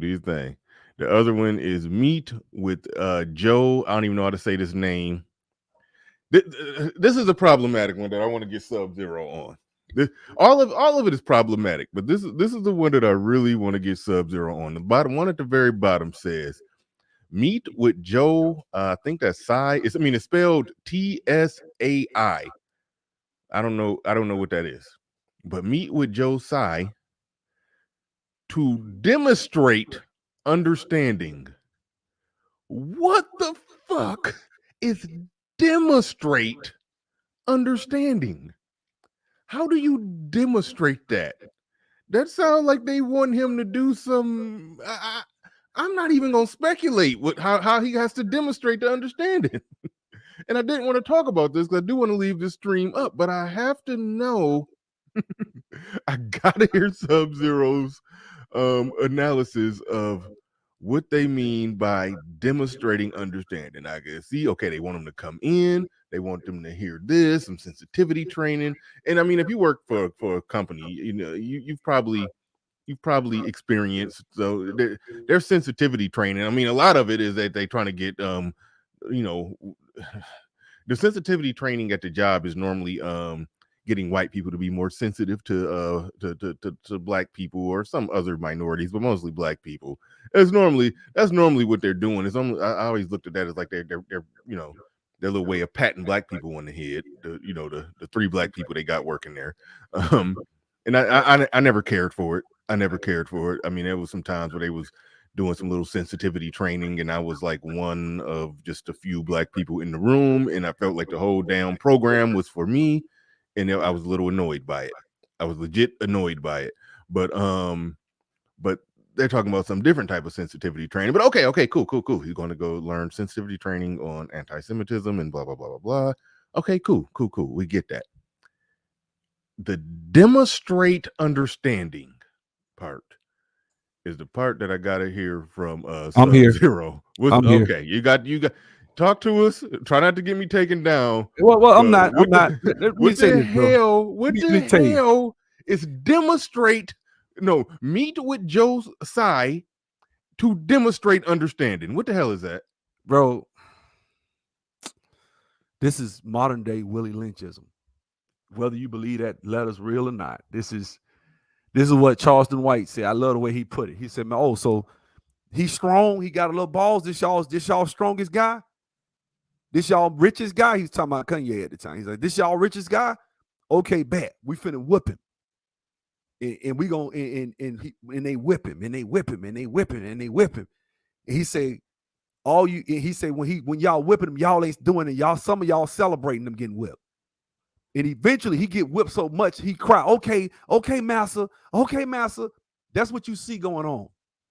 They whipping this boy. This is Hector carcass getting dragged by Achilles in Troy. Like this is embarrassing. This hurts to watch. It is painful because this brother ain't do nothing wrong. All he did was share a link to a film that's on Amazon, and they quietly left Amazon alone. This hurts because this is basically dragging and destroying a black man for no other reason than showing he had some balls and say, "I'm a man. I ain't got to be scared of you." The fact that he did that, the pride, the arrogance, that's what it is. How dare you be a man and stand on your own too and try to beat your chest? You are not a man. You are a dog. You are here to serve me. That's what these people think. And that's what this is. And that's why they're trying to destroy Dunder Academy right now. If you go to Ye's page, Kanye page right now, he got where he up there saying they trying to destroy the academy. They kicked the Dunder Academy out. They trying to get rid of the kids. These people are, I'm telling you, you dealing with evil. And you don't play with like they said in that debate with the hashtag walk away debate with Delano Squires and Shamika Michelle. They were like, you don't play with evil, bro. You are messing with the powers of darkness when you're dealing with these people. And that's what it is. This is the real strong arm of the Democrat Party, and it is the power behind the alphabet community. This is their power. These people right here. And he dared mention their name. All he did, he didn't even say, he said, "Man, how can I be anti-Semitic when," and I get what he said. If you look at that word Shem and being from Shem, they can't really lay claim to it by themselves, but they do. And it's disrespectful, bro. And it's really humiliating, embarrassing. And it's just, as a black man, this is for us as a community, we're taking a major L because all these players are right now scared to speak up, scared to say something. I know there are NBA players that agree with Kyrie. I know that these guys, but when you got people like Shaquille O'Neal, Shannon Sharp, Stephen A. Smith, you got all these guys out here buck dancing, cooning to try to go and drag this brother down, and not just so happen not Shaq about to get whipped because he showed the same film at his movie theater a couple years ago. They found out, now they finna get him. I say fire his ass too, suspend him too. And if you don't keep that same energy with Shaq, that just go to show you what this is about. It's the difference with Shaq. Shaq is gonna bitch up. Kyrie and Kanye showed some balls. Kanye said, "I'm a competitor. I want to see my community compete." What's wrong with that? What's wrong with black people? Wouldn't it be nice if you just? I know we can't even imagine this, but what if one of the largest hedge funds in Wall Street was a black-owned hedge fund? Or what if Tyler Perry Studios was just one studio, but we got 30 studios where it's just black people doing black films, doing it how we want to do it without having to put a white savior in it, right? Or movies where or what if we had the music industry where we control record labels, which some of us do, but I'm talking about the distribution and everything. So that's that, man. That's how I feel about that. All right. We gonna move on from that. I saw that this morning and I was just like, everything else, like, okay, I couldn't, I can't vibe with everything else on there. Apologize and condemn the movie. I mean, that just having to hear the public apology. Okay, that's stupid. Okay, a $500 fine or whatever. That ain't even a fine. That's just saying you need to donate that money to somebody. Sensitivity training. Okay, all right. Anti-Semitic training. I get all that. Meet with the ADL, the Anti-Defamation League, Jewish leaders. Okay, and the part that I just lost it on the meet. Okay, yeah. Who is this Josiah dude? But when it said meet with Josiah to demonstrate understanding, that demonstrate understanding just really messed me up. I was like, whatever. But do you even know who this is? Yeah, Josiah is the owner of the Brooklyn Nets. He's also worked with uh, Alibaba. Come to find out, they have slave labor. There's a lot of slaves that the Mullers or Muggers or whatever they call them. So when the terrorism thing happened, a lot of them decided to go after the Muslims in China. So what they did was they put them in prison. So they basically work, and that's who builds Nike shoes. Yeah, LeBron James shoes are made by slaves today. Now I know a lot of black folk. Well, I don't care, they ain't black slaves. Listen, man, you got to understand, man. The NBA really is not about. And shout out to Royce White. He actually said that on Twitter. He went on Twitter and went off and was like, all y'all right now, right, watching this modern day lynching of this man, and y'all a bunch of bitches. He was just going off. He was using gay analogy, like y'all was just bending over, grabbing the ankles. He was going in. And I was like, good, because people are tired of this shit, man. I'm tired of it. Kyrie didn't do anything remotely close to having to do all that. The guy that's really pushing this is the guy he was arguing with is Jewish. He's mad. He's the one that's spearheading this whole thing. They're coming together like Voltron. These people make up 2% of the population. They own 30% of the basketball. They own not 30%. They own all but one of the basketball teams, maybe two, I think, of the basketball teams are owned by them. All the football teams. See, you can't say this. Jay-Z had to apologize to the Anti-Defamation League in Story of OJ because he said, you wonder why all them Jews own that property. He had to apologize as if that was, yes, it's anti-Semitic to say they own something. This is where we are now. Now, clearly, that's like saying a man can get pregnant. Like, come on, bro. We know this is getting out of control now. This is not saying somebody owns something is not the same as saying, hey, let's kill niggas. I hope niggas get killed. Then that's obviously racist. I heard that out of the mouth of somebody who's this is a guy. He has an Instagram page where some Jewish dude with an Instagram page will be talking about Jewish issues, I guess. He did mention something about it. It could be it's anti. He did basically say something like it's anti-Semitic just even mentioning that the that they Jews own run something. that they own. Yeah, he implied that, that. So So let even me. if Is you it you racist? Is it even racist? if you Hold on. Is it compliment them, racist to say I own Lifting the Veil IT Academy? That's racist. Is it anti-black? Like, how stupid is that, bro? yeah, yeah, Like, they think we stupid. Like, I'm not that stupid. I understand you. See, that's when you get people that are drunk on power. These people are drunk on power, bro. When you start talking like that, see, that's why I don't like the Democrats, really, ultimately, because they're more in bed with them than the other people, the other Republicans. mm-hmm. Both of them are. I'm not a Democrat. I'm not a Republican either. They're both in bed with them. But when you go in this far with it, bro, where I can't even say that you own something that everybody can look and see you own. Like when Kanye was walking out that time last week, Kanye's walking out. This reporter, white dude, I don't know if he was Jewish. Don't you think that wasn't smart to say these anti-Semitic things? So Kanye reads the definition. He says, and it included to say that they own, like a conspiracy theory, implying that they own and control the media and the banks and this and that. He said, yeah, don't you think that was anti-Semitic? And then Kanye just politely opens up a thing and says, okay, all of the red that you see is Jewish owned. The whole screen was red except a few dots. Hold on, right? wait. I know what you're talking about. Hold on, And wait. I then got and then the it dude right here. And the dude ain't had nothing to say because he know. That's what I'm talking There, about. All go the right there. red is Jews. They own all that. So how you gonna say that it's anti-Semitic to say that that's the fact? That's a fact. Sure as I'm sitting here. Mm-hmm. Yeah, you So I can't. mean, these are the types of things we getting told. Like, okay, a man can get pregnant, and it's anti-Semitic to say that you got a Jewish lawyer, or like Kanye say, you got a Jewish guy owns a records label. That's anti-Semitic. Yeah. Now, a Jewish guy can come up there and tell you, I got mouths to feed, and I'm gonna sell you rap music that's gonna kill and be negative in your community. But I got mouths to feed. But if I were to say it out of my mouth, it's anti-Semitic for me to say it. Come on, man. This is embarrassing. This is a real black eye for black people. What's up? Yeah. What's up, Uncle? Yeah. You know what I'm saying? Uncle Like, Stu, the old this is man.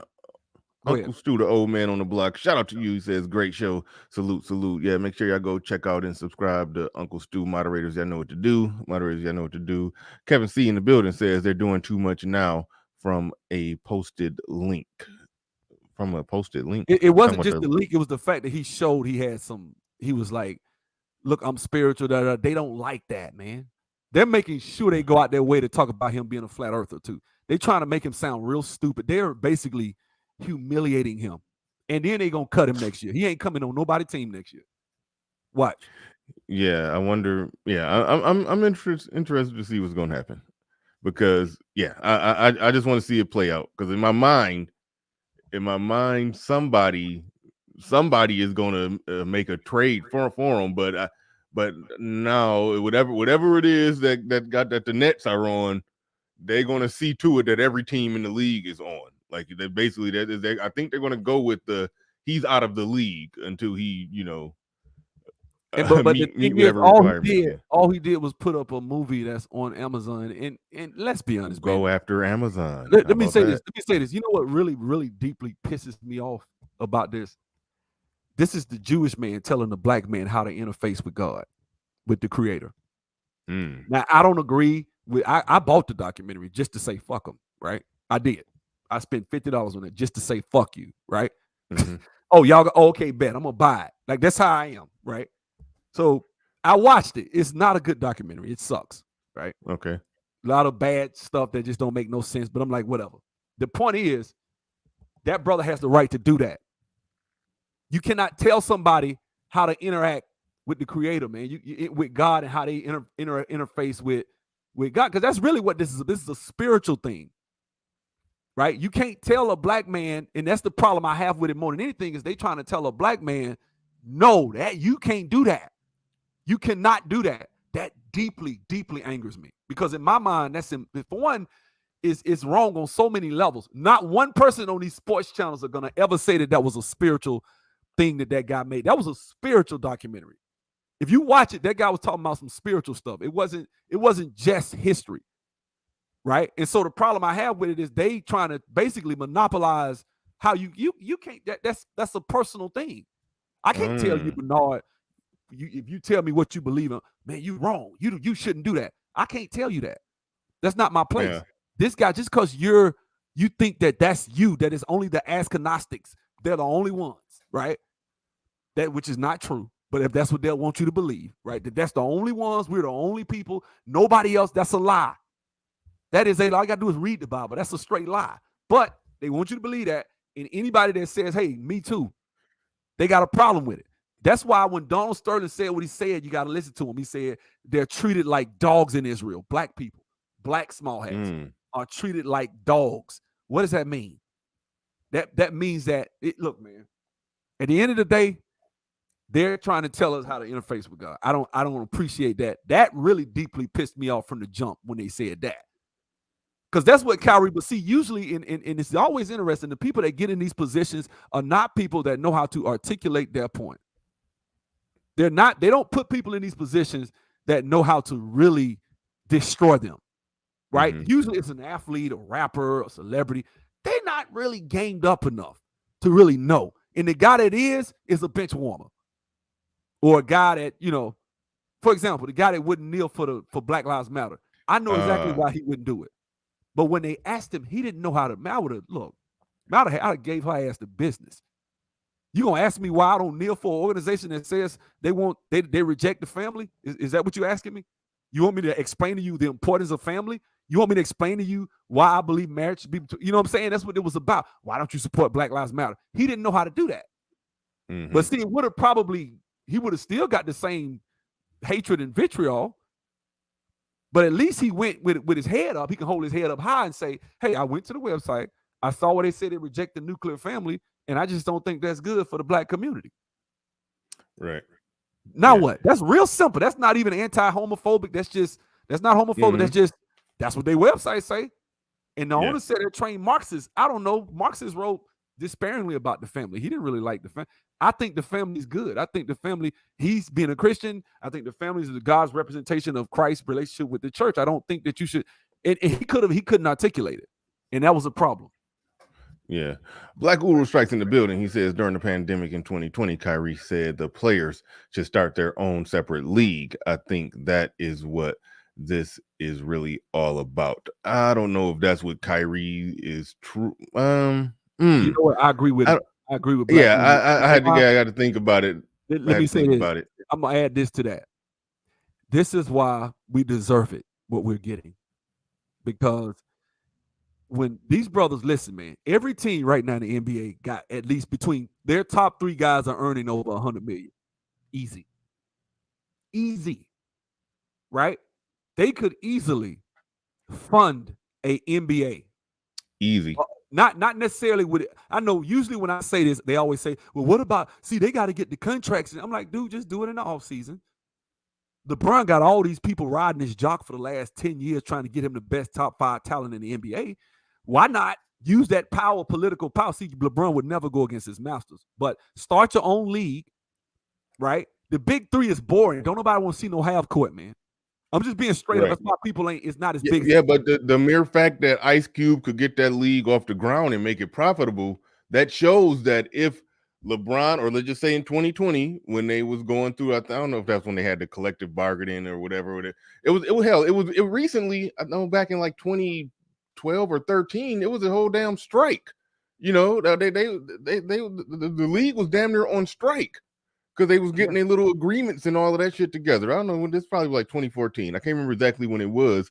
I was back then thinking that, look, y'all could literally start y'all own league. Even if they did it right now. Even if they did it right now. And even if every player wasn't on board. They could start off small with 12 teams. Y'all can get enough people and make that work out. It's like, you know what? I don't understand it. And you got black small networks. There are smaller TV networks.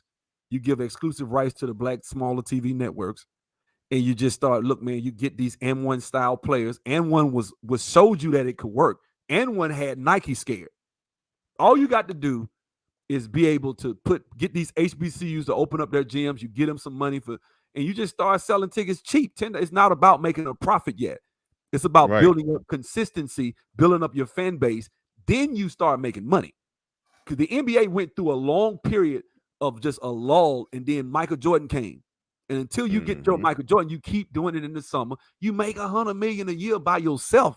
Because if you take these guys are making $45 million, on the contract, plus you got another 40, 50 on shoes coming, plus other endorsements. These dudes are all, you got at least probably 12 dudes in the NBA right now probably clearing close to $100 million a year. Easy. They won't miss $3-4 million a piece. They won't miss it. You don't even gotta wait for your Michael Jordan to come along, because if they just got together, if the top talent in the league got together and talked and basically said we taking our ball and going home, then they already got the Michael Jordans just walked off. I would be slick. I would keep playing. I wouldn't leave. I'd be like, oh yeah, I'm still in the NBA. We just want to do this in the summer. Just a summer. I'll play chess with them. Oh, it's just a summer league. We just want to, we just running a little league. That's all. Yep. I don't think. And the next thing you know, it's something in their contract that wouldn't allow that. They basically, it would be almost on some engaging in reckless activity that could. In the off season, you're creating a league that has nothing to do, and then you don't even own it per se. It could be a corporation. It's legal ways out of it. Now, look, man, these guys got enough money.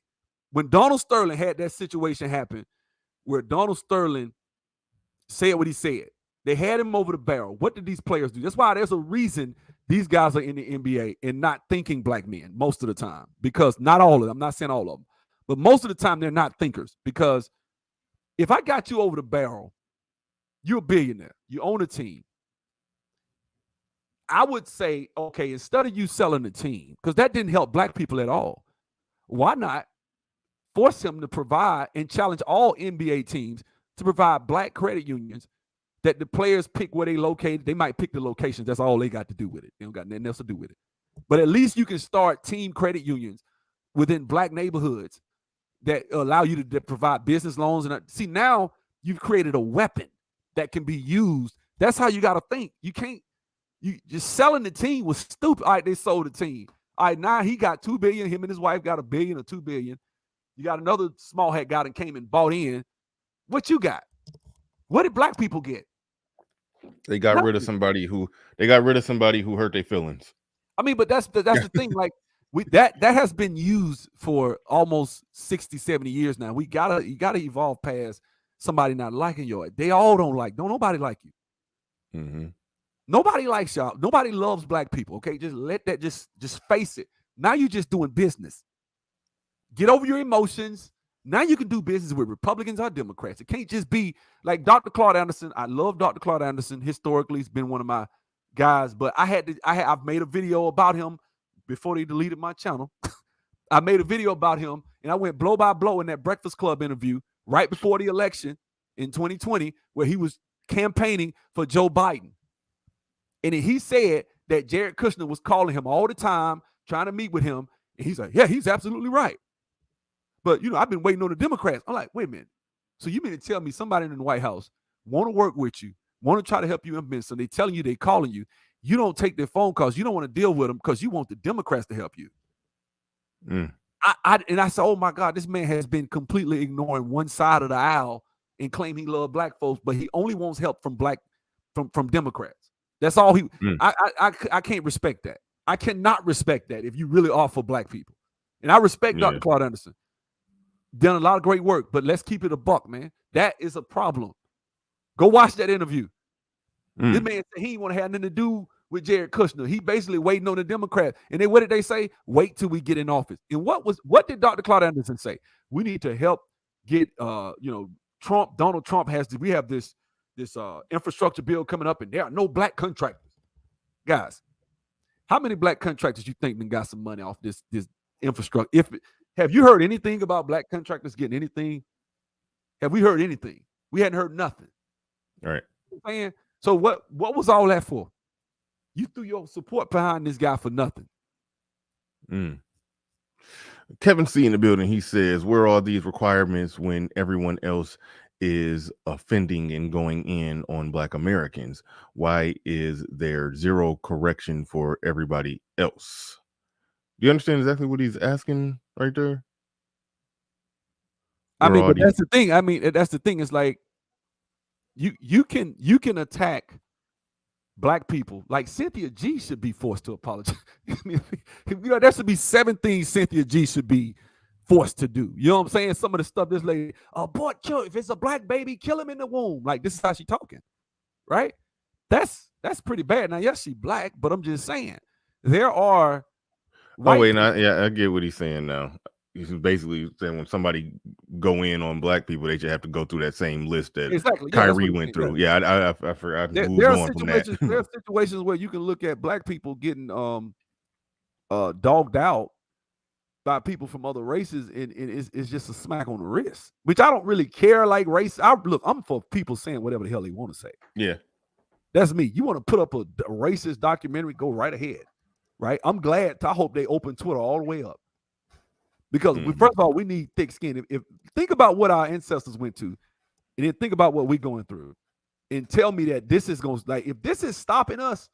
Like I heard people say, well, it stops us from being encouraged to want to go out. And I'm like, man, look, if all somebody got to do is say nigga and it stop you from starting a business or stop you from going to school, or you ain't gonna make it. You wasn't gonna make it. yeah. I've been called nigga. I don't care. I've worked with racist white folk that can't stand my black ass. Guess what? Every Friday my check cleared.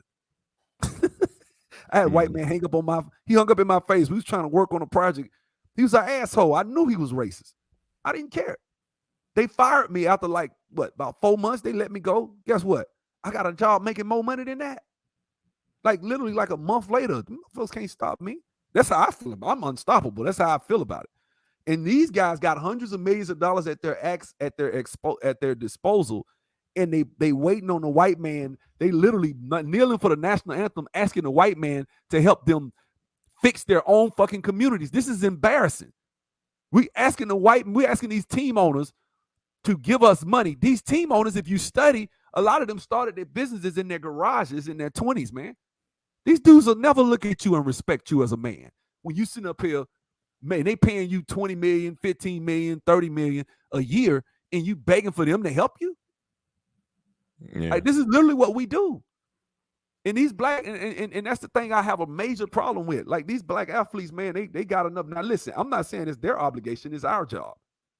Look, if you got money, they need to do it. They the ones can save us. No, it's the only person gonna save you is between you and the good Lord. Nobody else. So if you think for 1 second that LeBron James is gonna save you, you know better. He can't even save Kyrie. He dragging Kyrie himself. Yeah. Right now. So that tell you right there what time it is. LeBron is gonna go with the master.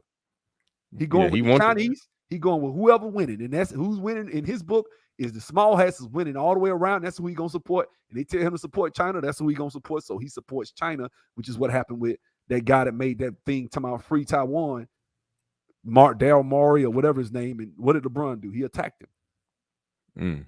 But these guys make too much money, bro. It's no excuse. You can fix your own damn community. It only takes $300,000 to start a credit union. Yeah, that's it. Yeah, Wes M in the building said, "Shout out to Sub and BR Fresco Bar." I have no idea why you called me BR Fresco Bar, but appreciate the super chat. Shout out to Wes M. Shout out to Kevin C again. He said, "Shout out to Sub Zero's commentary and insight." Absolutely. Shout out to AM1. Make sure y'all go sub and check out AM1. It says it's all about ownership and control of narrative. Thank you very much. We got our video coming, and when I supposed to did a flat Earth video with him, we both flat Earthers, so. Come on. I ain't gonna go there. Yeah, I ain't going with y'all on that. Oh man. All right. I'm gonna let y'all. I disagree with the flat earthers. I'm gonna let y'all rock though. Deanie in the building says Sub-Zero. Can you explain GDP, jobs, and other indicators have all risen faster under? It says, can you explain why GDP, jobs, and other indicators have all risen faster under Democrats for nearly the past century? Honest question. Okay, that's actually a lie, but good example. For example, it hadn't been a century. Just in Barack Obama's presidency, it shot up. Unemployment shot up. Gross domestic product. We were in a recession. That was the slowest on-record recovery from a recession ever. It took him literally the first whole 4 years for him to get unemployment from 10.8 to below. What was it? Right at 7.9% right before the election. So that's just not true. Donald Trump, unemployment in the black community. When you talk about jobs, unemployment was at an all-time record low, literally just 2-3 years ago under Trump. So that's just not true, man. I mean, but if you watch MSNBC and CNN, this is not this. I'm not disrespecting him. I'm just saying in general. Wherever we get our information from, That's it. And usually black, and this I struck, and I'm not trying to, this is not a jab at that brother that asked the question. It's just objectively speaking. I struggle when I see black men that defend these results we've gotten voting one way since literally the Great Depression. We voted majority Democrat almost 100 years now.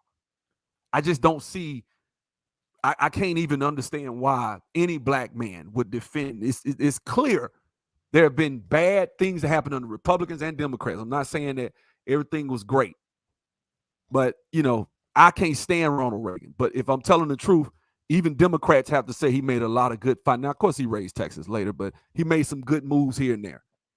Everybody acknowledges it, right? I think that the contract with America with Newt Gingrich as the Speaker I of the like House, that one.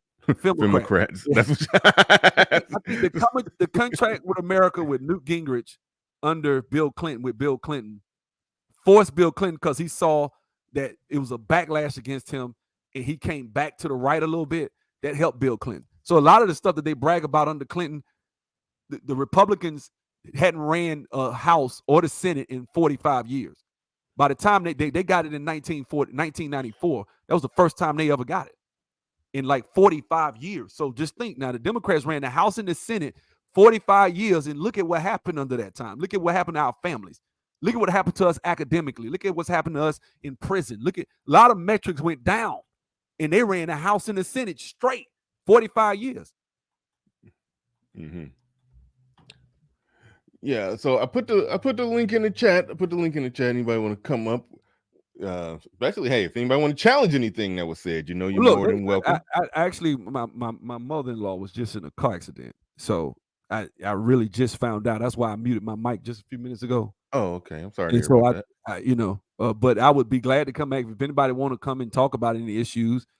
Feel free. I mean, I don't have no problem with it. I will, I might come live later if I might have to run to Birmingham though. I don't know it. Like we might have to run to Birmingham. So we're gonna see what's going on. Everybody's kind of my wife kind of stressing right now. So I really got to take care of that. But so you gotta run. You gotta run. If you gotta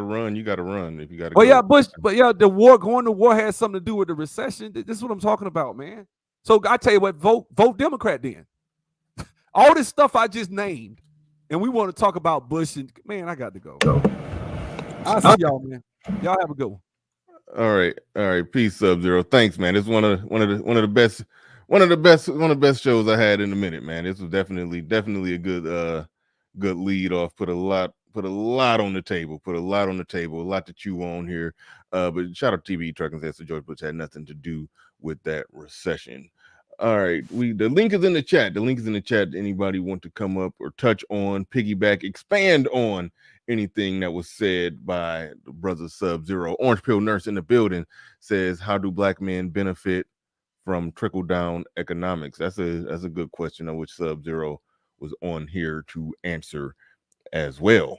My brief take on that, without as many, I would say, black-owned vertical businesses that give some preferential hiring to black men, not that we don't benefit as much. We don't benefit as much from trickle-down economics. So that's a problem there. But shout out to you, Orange Pill Nurse. I don't even know if you got a channel. If you got it, look that up.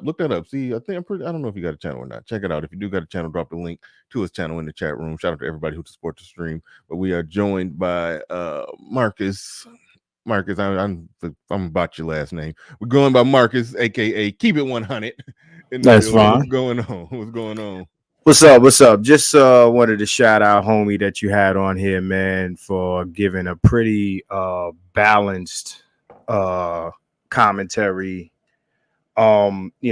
Listening to, I think I've been here at least a good half hour or whatever the case may be. But yeah, shout out to him. Definitely post his link so I can check him out. But he's pretty much saying a lot of the things that I've been saying, and I think that when you're challenging both sides, both wings of what I consider both wings of white supremacy, often you get accused of being leftist. I understand that a lot of black men are still stuck on the left side of the aisle. I do. I I appreciate everything that's being said, to be honest, and shout out to Lil Big who's now with us.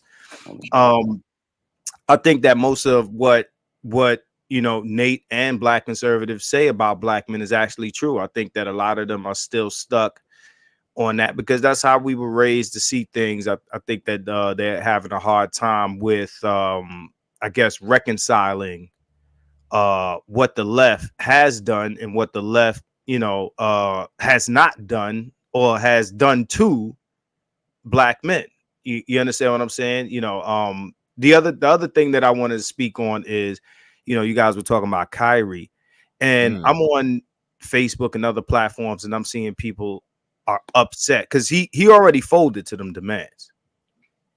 He already that's already done. He already met all those demands. Well, I don't know if he met all of them, but he's begun, I guess, to check the boxes, fill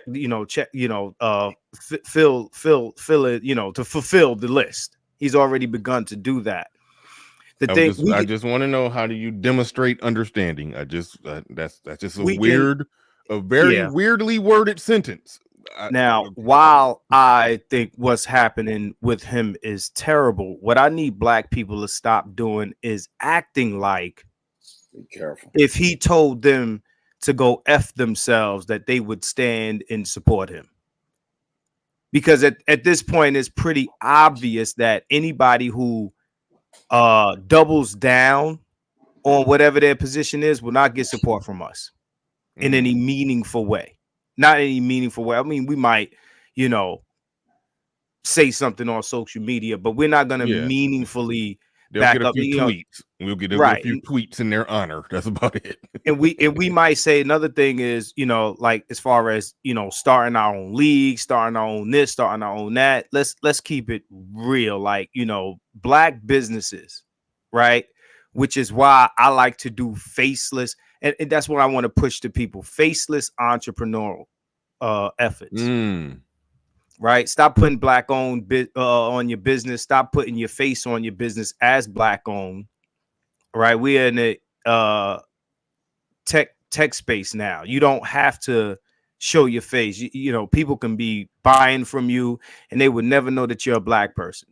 Right? That's a good point. Like, even when we're talking about the players starting their own league, they could own the league. It could be somebody else, the face of who's running it. And then everybody else could just scratch their head thinking like, damn, you mean to tell me LeBron, Durant, Steph, Kyrie, everybody is over here playing in some other little small league? Sadly, we could scratch our head trying to figure out why, but never know who actually own it. Until it become bigger than the NBA, then they could come out the closet. Right. If I could chime in just for a quick second. Well, I was gonna go ahead. I was gonna hold that thought. I don't want you. I'm gonna be quick so you don't forget any of your points, Nate. Sure. I just want to say this. I wish black people were that strategic. I think that we are still married to the 1960s overt, out loud, signs in the air, fists in the air way of protesting white supremacy, to the point where we don't practice the art of war at all. You understand what I'm saying? Like, we can't be covert about nothing. In my opinion, Kanye is moving very covert, and he's doing it in a way where, I do.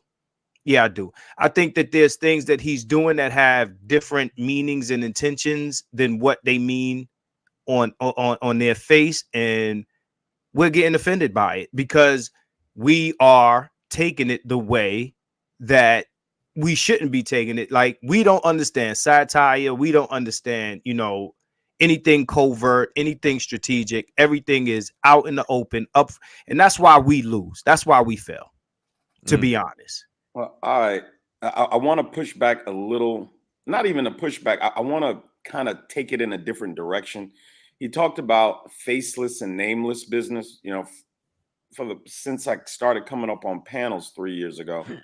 I've been saying, stop saying your business is a black business. Just be a great business owned by a black man. Now, Keep It 100 is saying make it nameless and faceless so people will buy from you. Not nameless. Not know that you're black. What I want to say is if you have magnificent products and services nobody will give a fuck I if you're disagree. black.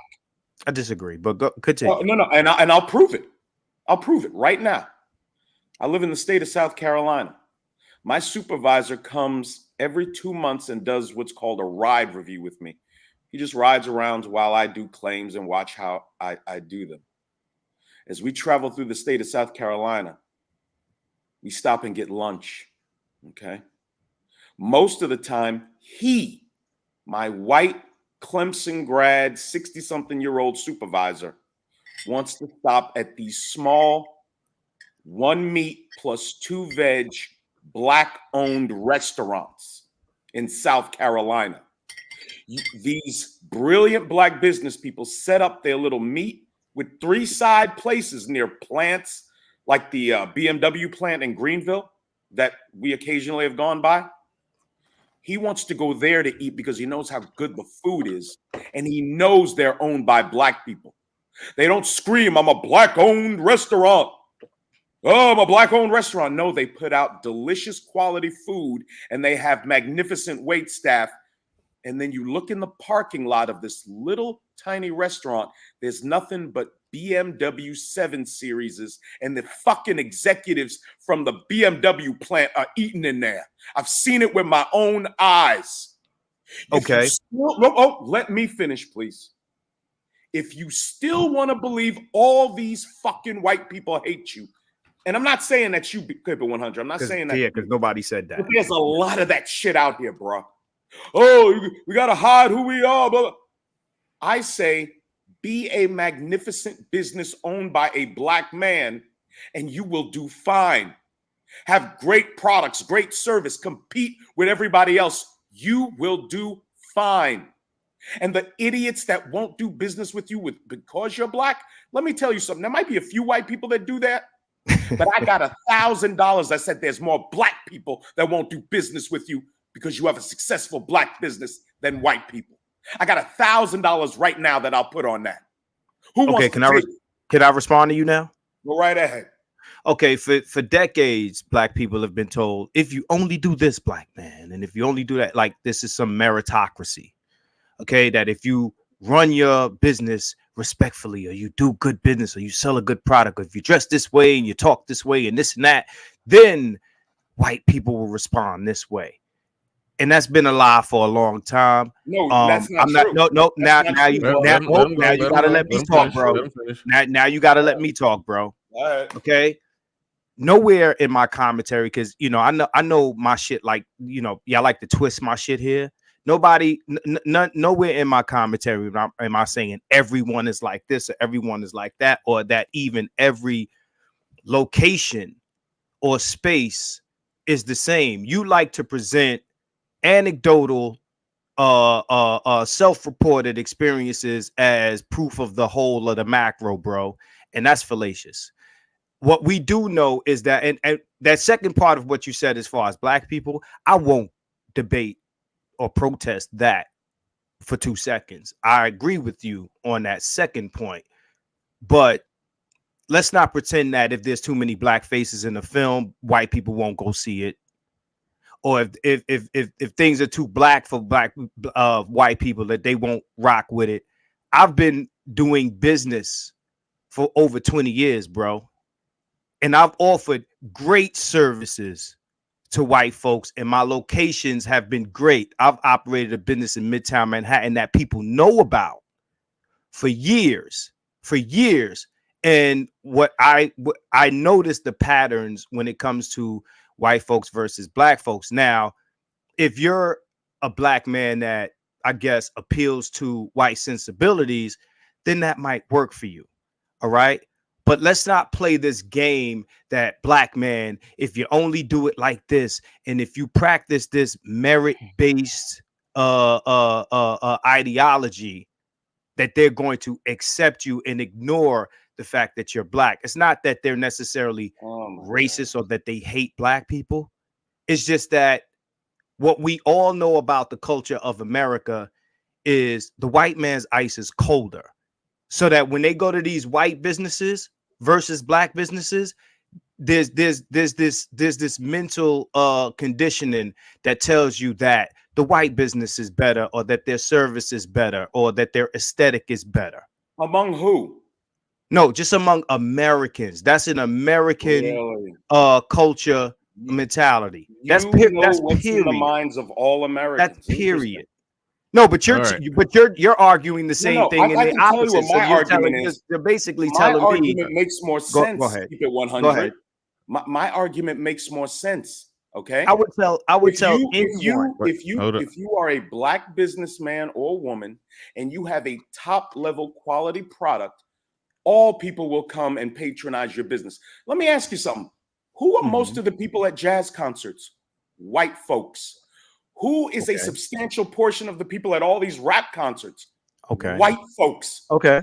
White folks are buying black product that they like. I don't hear rappers. Depends on what it is. I don't hear rappers saying, "Please, Mr. White Man, will you like me?" Nope.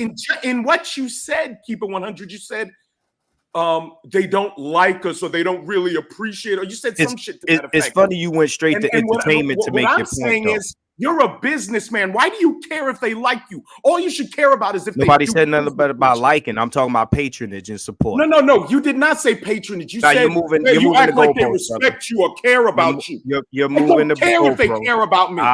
Do business with me. All right. Hold on. Let's chill the fuck out, bro. This is insane. Hold on. Whoa. Come on, y'all. Poisons us. Nate. Let's chill for a second. I'm not sure if his main point was they don't like us. I think he was making a point that they won't support that more. They won't do business. You know, Bernard, that's the problem. No. I want you to argue him from that point. From that point. I'll argue it. No problem. I'll argue it right now. Mm-hmm.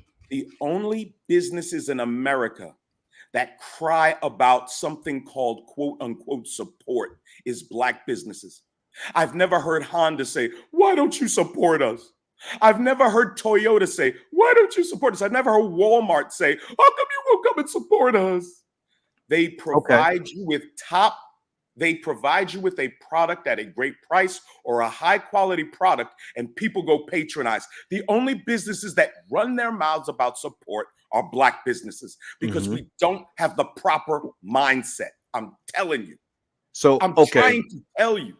So you gave me your experience to make your point, right? That's what you did, right? Whoa, say that again, sir. You gave me your personal experience. You gave me a story about how you and your white friend go to this black restaurant. He's not my white friend. He's my supervisor. Whatever he is. Diminish shit. Okay. I never said he was my white buddy. You're arguing semantics now. No, it doesn't matter. You're playing semantics now. Okay, for real? Yes, sir. I didn't say he was my white friend. It doesn't matter. Okay, you're supervising, Nate. You're supervising. Thank you. You happy? Thank you. Okay, either way, you argue your experience is that y'all go to these black businesses and patronize them because they have great service. Delicious product and great service. Yes, sir. And you said your business bad, I in forgot Manhattan, delicious product. You said your business in Manhattan had issues. That's your anecdote. No, I didn't say that I had issues. I said that I recognize the patterns in patronage, which is an anecdotal experience, sir. Okay, so that's what I'm saying. My point. You want to not cut me off, bro? Because I ain't been doing that to you. All right, keep 100. You got it, Nate. Let him go. Let him get it all the way out. Because if this is how you argue, bro, at any rate, your logic would imply that all black service or all black products are subpar. When we know that not to be true, we know that there are plenty black businesses that offer equal or better service or better products than white businesses. And we know that those white businesses have more access and more this and more that. We know that. That's a fact here. Okay. We understand that the culture here is what it is. I'm not endorsing that black businesses deliver subpar services or subpar products. I'm not saying that you shouldn't care about what you're delivering. What I'm saying is a lot of times what hurts a business, and that's in reference to white and black people. See, you can accept that black people won't patronize you based on you being a black business. And I'll agree with you on that. But for some reason, as soon as the white man is mentioned, oh, white men are just rushing to do business with black people if they got great product and service, like they don't live in the same racist environment that the black people are living in with us in America. Okay. At the end of the day, this is an American thing. And I'll agree with you that black people will give black businesses a hard way to go. But to pretend that white folks are just, oh my God, this black business is just great. Oh, the steak and the potatoes are just delicious. I can't wait to knock it off. If you're going to say that that is a majority ideology when it comes to white folks or Americans, period. That's nonsense. Okay. This is not a meritocracy when it comes to that type of shit. It's not. Well, it's simply not. I think Keep It 100 gave us his perspective when he said America, this racist society. I don't think America is an overwhelmingly racist society. I think racism is a pretty minor problem today for black people. I don't think I made that argument either. You said America. This no, you said overwhelmingly racist. I didn't say that. When you say America's a racist society, you're saying it's 51, at least 51% racist. It's majority. You said that. That was the words out of your mouth. What I'm saying is racism is embedded in our culture, whether you want to accept that or not. No, I never said that there's no racism. I said it's a relatively minor problem for us today. No, I didn't say minor or major. I said it's embedded. You said in America's a racist society. That means it's 51% racist. That came out of your mouth. That's not what that means, bro. It means I said what I said. I didn't say what you said. You said America's a racist society. I said that, but then you're applying definitions or inferences. Words what I said. What is it? Hold on, wait. Can we get beyond this? Is semantics. Hold on. Let me. Thank you. It is semantics. Let me just moderate. Okay, I guess it's nonsense. What did you mean when you said it is a racist society? Like I'm saying that racism is embedded in American culture. I don't think that can be debated. Oh my God. Okay, Bernard, you weren't exactly putting a number on it. He's trying to hold exactly. I didn't put a number on it. You say America's a racist society. He's applying a number to what I said, and he doesn't get to do that. You don't get to tell me what I'm using your words, sir. No, my words were not 51%. Those were your words. I didn't say America is a racist society. I know what I said. And people heard what I said. America is a racist society. It's majority racist. This is semantic strategy. Right, You're going to get beyond I want to. You're strong. Time out. Okay, all right. Y'all ain't ready for this. That's all. Push pause. Hold on. Everybody push pause for a second. Shout out to Jay Freeman. Blackman dropped $100 on it. That make you the sponsor of the show today. Do appreciate you coming on through. One of the biggest supporters over here, if not the biggest. Shout out to you, dude. Greatly appreciate you dropping $100 on it.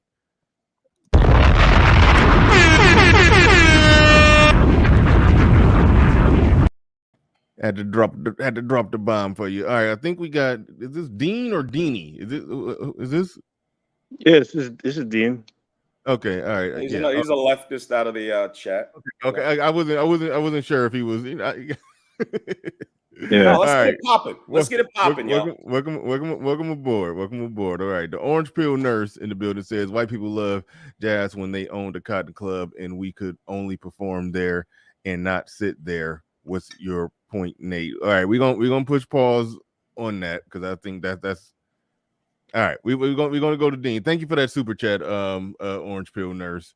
Thank you for that super chat, Orange Pill nurse. We're gonna go to Dean real quick. Go ahead. You got the floor. You got the mic. All right. Am I coming in clear? You're coming in very clear. Okay.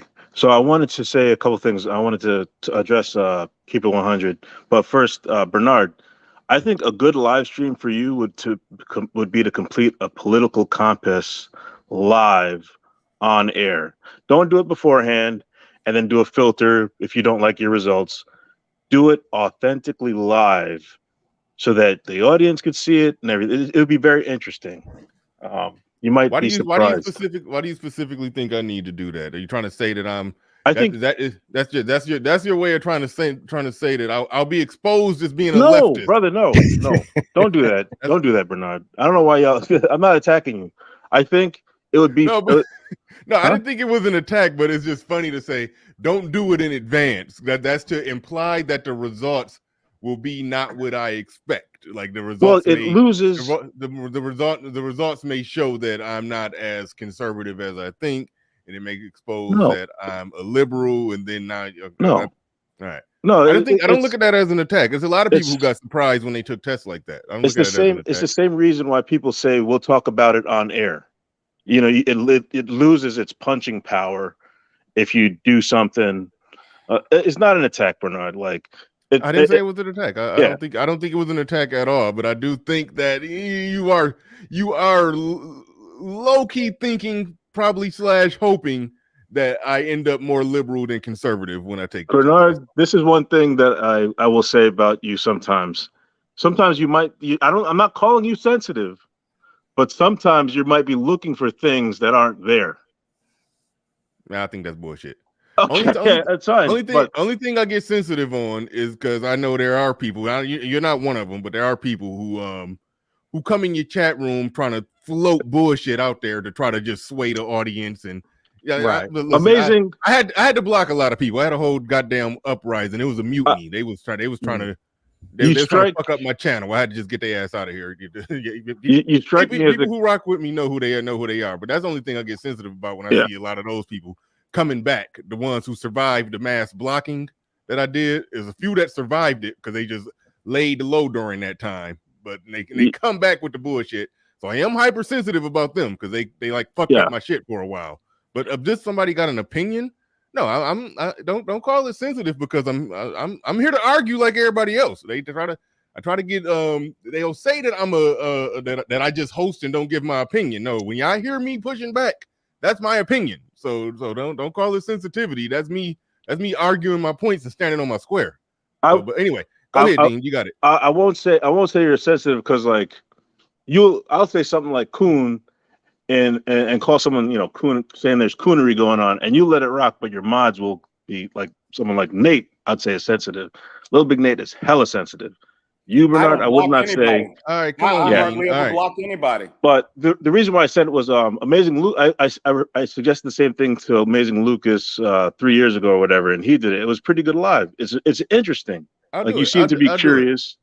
And I'll do it on the Saturday show with with it takes long. That's a good time to do it.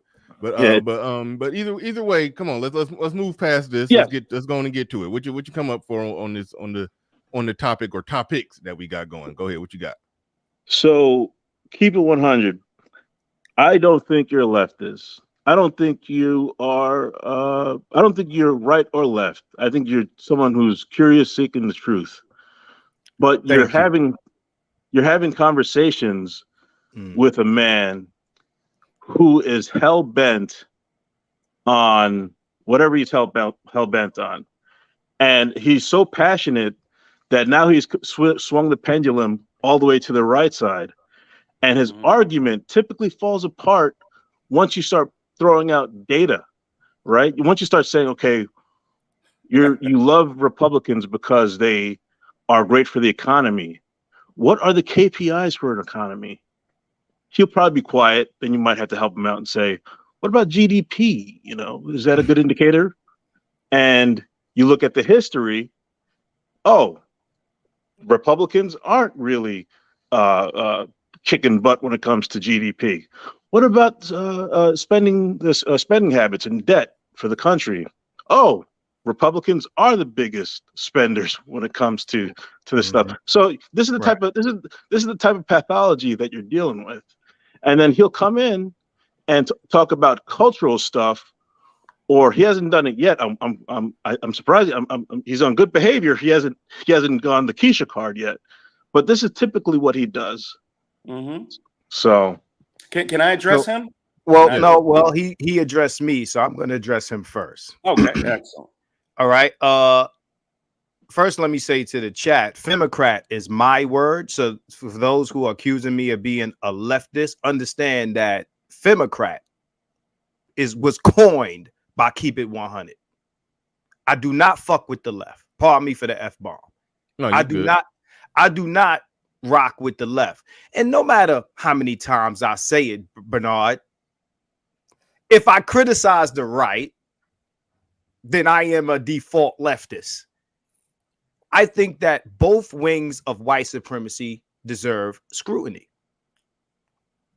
Period. I don't prize one side over the other. Like many black men in here say, they vote their interests.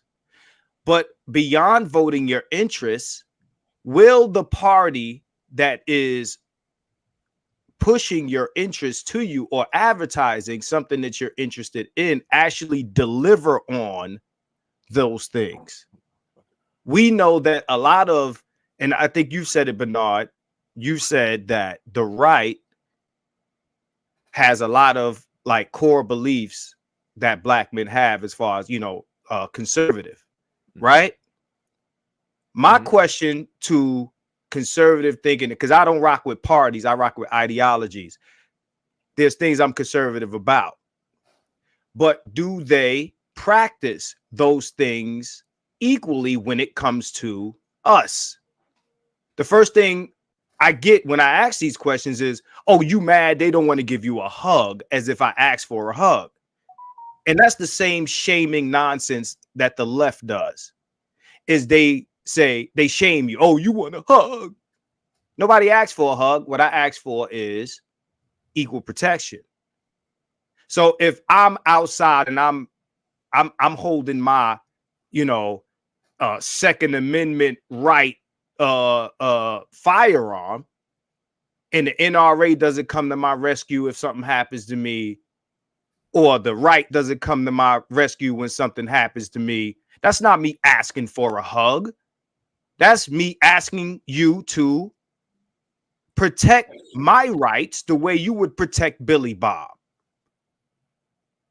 That's not me asking for a handout. That's not me asking for somebody to like me. Okay? That is asking for protection. Now, I got men whining over protection. Everybody else gets protection from the right. The same reason why we saying we don't rock with the left and why we should leave that plantation, because it is a plantation. You can't flip the argument and say, well, the things that the left isn't giving us, the right doesn't owe you either. That's a fallacy right there. As far as, what's your name, sir? Dean, talk about under me. Yes, under you.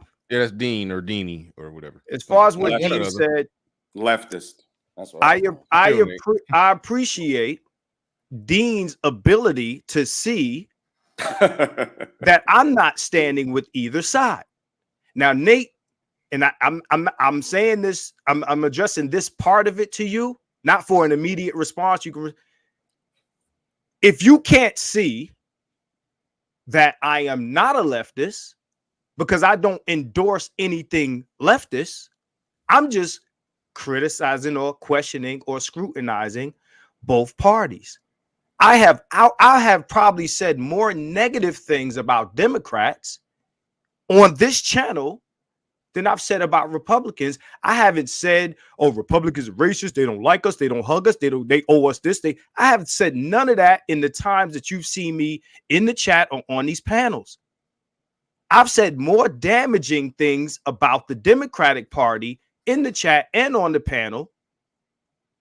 But still, people in the chat and maybe you haven't said it outright, because me and you have had a conversation. Maybe y'all still feel like I'm leftist because y'all are too used to leftist people criticizing the Republican Party. Black men should scrutinize both sides. From a black man's perspective, we should look at everything with side eye, because we've been jerked around here no matter what we've offered, how we come packaged, because this is not a meritocracy. And what homie said, Dean, you said, I would like to hear you respond to that as far as gladly. Oh no, we gladly. can't do that. We as- can't. yeah. All right, we So- can't do that because Dean directly came at Nate. Then I let you go first. No, I and then didn't. we I was go talking back. to. I was talking to keep it He 100. was talking to me, but He he was said talking to he's keep it He's 100. talking to you about me. Yeah. You was talking to keep it 100 You niggas about are Nate. ridiculous. So That's I fair. don't even remember Niggas what are Dean ridiculous. exact. Hold on, Nate, chill. I got you. All right. That's fair. I barely can remember exactly what Dean said about Nate, but I want Nate remember. to respond to that one first, Right. and then before he even address anything that you said. So go ahead, Nate. First of all, like I said, I don't. Real quick to keep it 100. Right. The only issue you don't even remember the haymakers that Deanie threw at you. First of all, they weren't haymakers. They're hits from a little girl. Okay, And I'm going to address all of that. Okay, cool. I just want to address address Keep It 100 because right. I don't really have a big issue with Keep It 100, and I want him to understand something. It's ideological differences. Keep it 100. The only issue I took with you in the chat, bruh, is when you said both sides are the same. That is not. I did say that. Can I talk? You gotta let me talk. I'll let you rock. That's fine, but please don't. You said both sides are racist. Both sides are problematic. Care about black men or something like that. Hold on. I think he just conveyed the point that there's problems on both sides. Okay. Well, 100. I guess you can. That's not what I said, but I do agree with that assessment. Yeah, like can I speak? As far. Go ahead. All right, go ahead, Nate. You got it uninterrupted. Go ahead. Thank you. You said something to the effect that both sides are the same. I saw it with my own eyes. That wasn't the exact quote, but it was something to that effect. Okay. And I take issue when black men try to play. I called it a cop-out game in the chat because that's what it is. One side of the political spectrum is promoting the genital mutilation and sexualization of children. The other side is not. One side is promoting everything LGBT. The other side is not. You cannot pull one clip in this space of me telling black men to vote Republican. And here's where I'm going to veer into this person on my left, which is where he belongs, and his nonsense. Okay. Like I said, not only have I never said black men vote Republican, I said black man, look at the DNC's platform, look at the RNC's platform, see which platform most coincides with what we promote in this space. That's exactly what I've done. Deny. I'm gonna call you Deny because that's what you do with the truth. Deny. Fucking leftists. You niggas Nate, just make the points. Make the points. Okay. I'll keep it off the tear them to pieces. I won't. Yeah. Now unleash the gates of hell. Just make the point. Shout out to Angry Man. Now let me. I'm gonna focus my cannons on you to my left, buddy. All right. First of all, when you pull out the data, he doesn't. Nigga, I have slaughtered every Democrat that I have debated on TPOT by at least 50 points. They had no data they could provide to me. You're real big on your KPI, the key performance something. Congratulations. I answered your super chat in the chat. I said your Democrat presidents, sir, have Republican Senates and Republican houses that check spending and insist on lowering taxes to get their programs passed.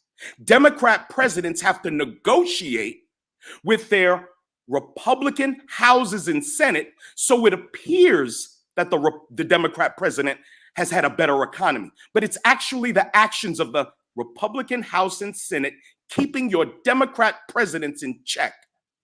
That's what it's about. And oftentimes, for the first 2 years of a Republican administration, he's got a Democrat House and Senate, or at least one of the chambers. Okay? So that throws your nonsensical argument out. First, Mr. Deny.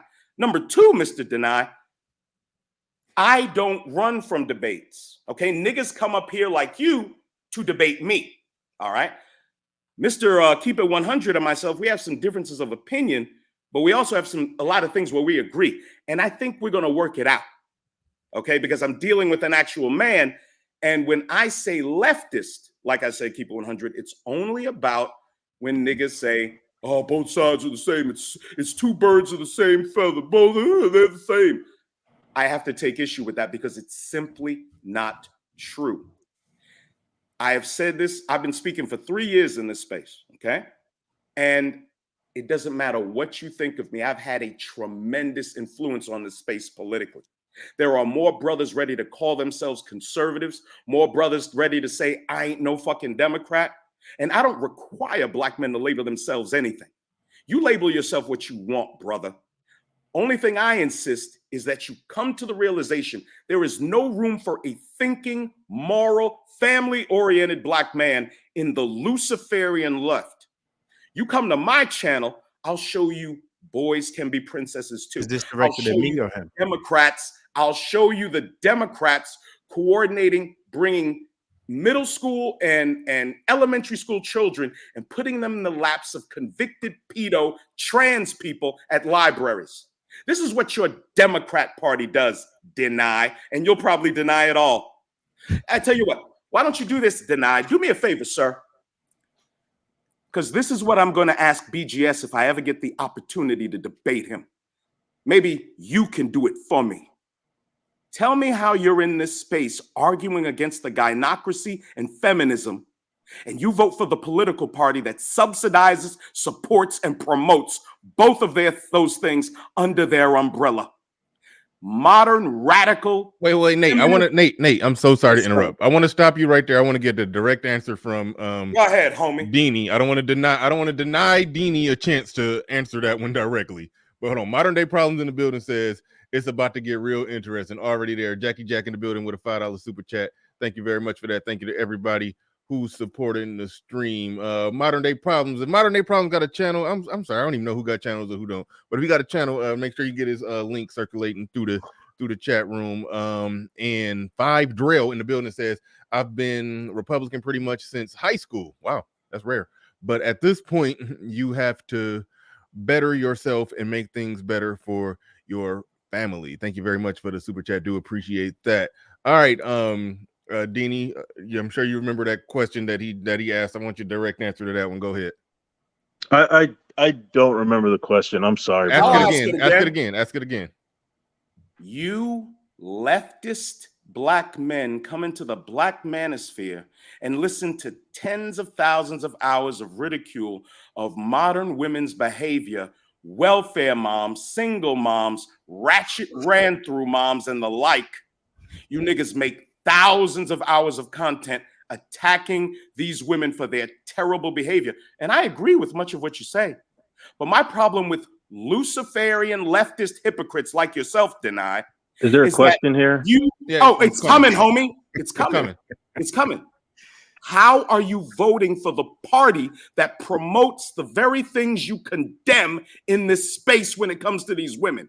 You're a hypocrite. Under the umbrella of the left in the Democrat Party lives the most radical, hateful, and destructive aspects of modern feminism. Under the left umbrella lives the gynocracy. Under the left's umbrella lives the funding and subsidizing of all the things that are helping women destroy themselves in our country. It all emanates from the Democrat Party modern day. How the hell are you a Democrat and you're in this space? You're a hypocrite on your face. Answer the question, please, sir. I'm not a Democrat. You're a liar. I'm not. That's what most niggas will say when I confront them. That's what most niggas say when I confront them with their bullshit. You're a liar. Okay. I promise you voted Democrat. If you vote over the last probably several years, you're full of shit. That's what you are. And you say, oh, Nate's so sensitive. Nate gets so wound up. I've been warring with you niggas for over 17 years now, destroying you every chance I get. I destroy you in debate. Nate, let me explain it like this. Okay, Deanie, I understand. Okay, listen. You're saying you're not a Democrat. Okay, fine. But you can sort of tell where somebody stands, not based off what they say that they're for, but kind of based off what I'm quoting Lil Big Nate on this one. Look at what somebody attacks. Right. If somebody constantly attacks something, you can kind of tell where they stand. And when it comes to conservatism or Republicans, you are all guns blazing, locked and loaded. I mean, I can't think of anything in particular I've ever heard you say in criticism of the left. I mean, so it doesn't ring that true when you say, "Oh, I'm not a Democrat." It's almost like you're not a Democrat in the sense that, I don't want to wear the label. It's but I hate niggas, but I ain't racist. Yeah, it does seem like that. So that's why, I mean, I'm sorry, it doesn't smash, it doesn't pass the sniff test. I understand. Okay, you may be a registered independent. Okay, fine, but you just saying, "Oh, I'm not a Democrat." It don't pass the sniff test, and I think the general merits of what Nate is saying is true. That if you're, somebody in this space, and I don't even know. I mean, I only see you at my channel. But from what I can tell, if you listen to a lot of content in this space, you're consuming a lot of content, and I'm assuming agree with some of the content of the critiques and criticism that this space has about women. And then there's clearly one political party that subsidizes and everything that we deem to be a problem. There's clearly one party that subsidizes it and is for it and pushes for it and courts their courts their allegiance and their vote and everything. So it is a fair question, regardless of if you're an actual registered Democrat or not. It is a fair argument that I wanted to get your response to. That Can I add this? I would say that, because I don't know his whole, and I'm talking about Dean, his whole point of view. I would say I will offer that what he said earlier was a critique of Republicans and what they actually do. He's talking about GDP and things like that as a criticism of Republicans. I don't remember if he said anything positive or about the left or promoted the left as a choice, right? Which, again, I think we get caught into the fallacy that if you criticize the right in any way, that you are therefore by default promoting the left. I criticize the right. I do. No, you don't. No, I've never heard you tell me what I do on my channel.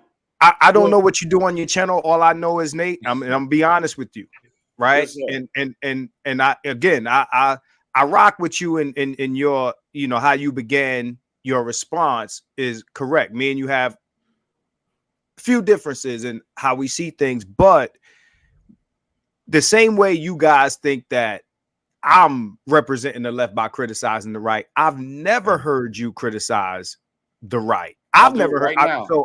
Okay, I'll do it right now, bro. We all is. All right, good deal. And I've put this in Bernard's chat several times over the years. I hate rhinos, Republicans in name only. I hated John McCain.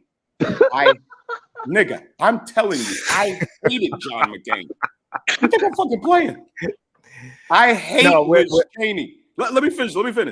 I hate Liz Cheney. I hate neoconservatives who take our military men and women and send them on demonic imperialist missions all over the world.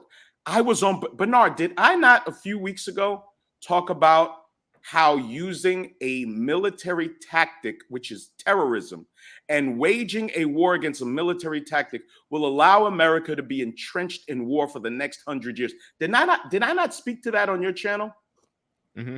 Thank you. That's okay, Nate. Of the right. Imagine. Let me say this real quick. I'm going to tell you when I left the Republican Party. Okay, I've said this on my channel. I believe I've said it on Bernard's. I left the Republican Party in 2001. I was a lukewarm Republican. I was just coming into my conservative bona fides, okay, listening to Patrick J. Buchanan on the McLaughlin Group slaughter filthy fucking liberals, watching my man Patrick J. Buchanan slaughter liberals on Crossfire on CNN, listening to the Honorable Minister Louis Farrakhan, listening to Rush Limbaugh, the EIB network, listening to Walter Williams. Just getting in, listening to the illustrious Tony Brown on PBS, a black Republican. And I said to myself, these fucking goddamn Republicans are going to take us into a multi-decade war on some bullshit. I said, I'm no longer a Republican. When I first started coming on panels, I would say I am not a Republican. I say I'm a conservative. There is a distinct difference between those two things. Absolutely. I am a conservative, not a Republican. Part of the reason why I think it's pointless to hold Nate to task on that, because he does show his cards. He made it very clear in 2020 he voted for Trump. If Trump runs in 2024, he's going to make it clear he's voting for Trump. He's a conservative. You know exactly where he stand on everything. And unless they put up the worst possible Republican candidate imaginable, it's very, very extremely likely Nate will be voting Republican. Okay. So because we know his position, that is, I don't think it makes as much sense to do that. With Deanie, I don't know if Deanie is willing to draw a hard line and say, in the 2020 election, this is who I voted for, this is where I normally vote for, and what's your position on various things. So, I don't know if Deanie is willing to do that. Let me say this real quick. Imagine people on the left, and I've heard people say this. People on the left are critical of the left for not being hard enough on the right. Yeah. Right. So to me, and no disrespect, Nate, but when I hear Nate say he's hard on the right, because they're not right enough. Right. That's what it. I'm not talking about the war stuff, right? Because that's fair. But I'm talking about 100. I addressed that, bro. I said, how can I take the modern day Republican Party to task when the Democrats are openly advocating for the grape of children? I gotta murk these monsters over here first. Then I can come over. I understand that. And with the right. Okay, yo, bro, understand this. There's nothing that you say about the left that I disagree with. And I think that people in this space have a hard time reconciling that. It doesn't matter, no matter how many times I don't promote, I don't celebrate. I've never said you did. I'm not saying you. This is for the chat because I'm reading different comments and he's a leftist. Like I'm saying, hey man, come on, man. I haven't done it. I haven't done it. All I've done here is disrespect, make up names. I disrespect the left, but then I question the right, and that's enough for me to be a leftist. And I think that's ridiculous. I would never say that about you. I'm not saying you. No, I understand. I can only speak to me. Again, you know from a black man's point of view, and let me also say again, I never said the right and the left were the same. I said that they are two wings on the same bird, and I stand behind that. And for different reasons. The Democrats have their tactics. For everything you said about the Dems is true. I just don't see an opposition for those Democratic policies on the right.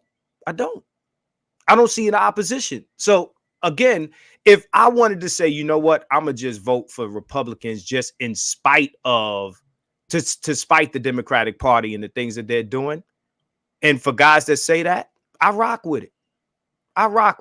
Let's vote against them just so they can see what this is. I agree with that, but I'm not going to pretend that these folks are creating policies that are in practice fair to everybody, even if can you sounds name more policies.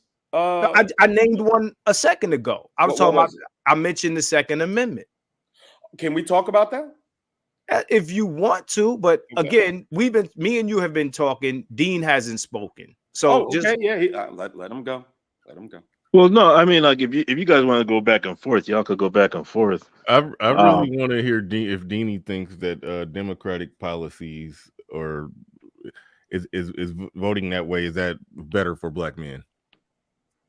It depends. Black people. Ooh, I was going to say something very offensive. Some of you guys struggle with the concept of nuance. I strongly disagree with that. We're having a very nuanced conversation right now. I hate when people do that.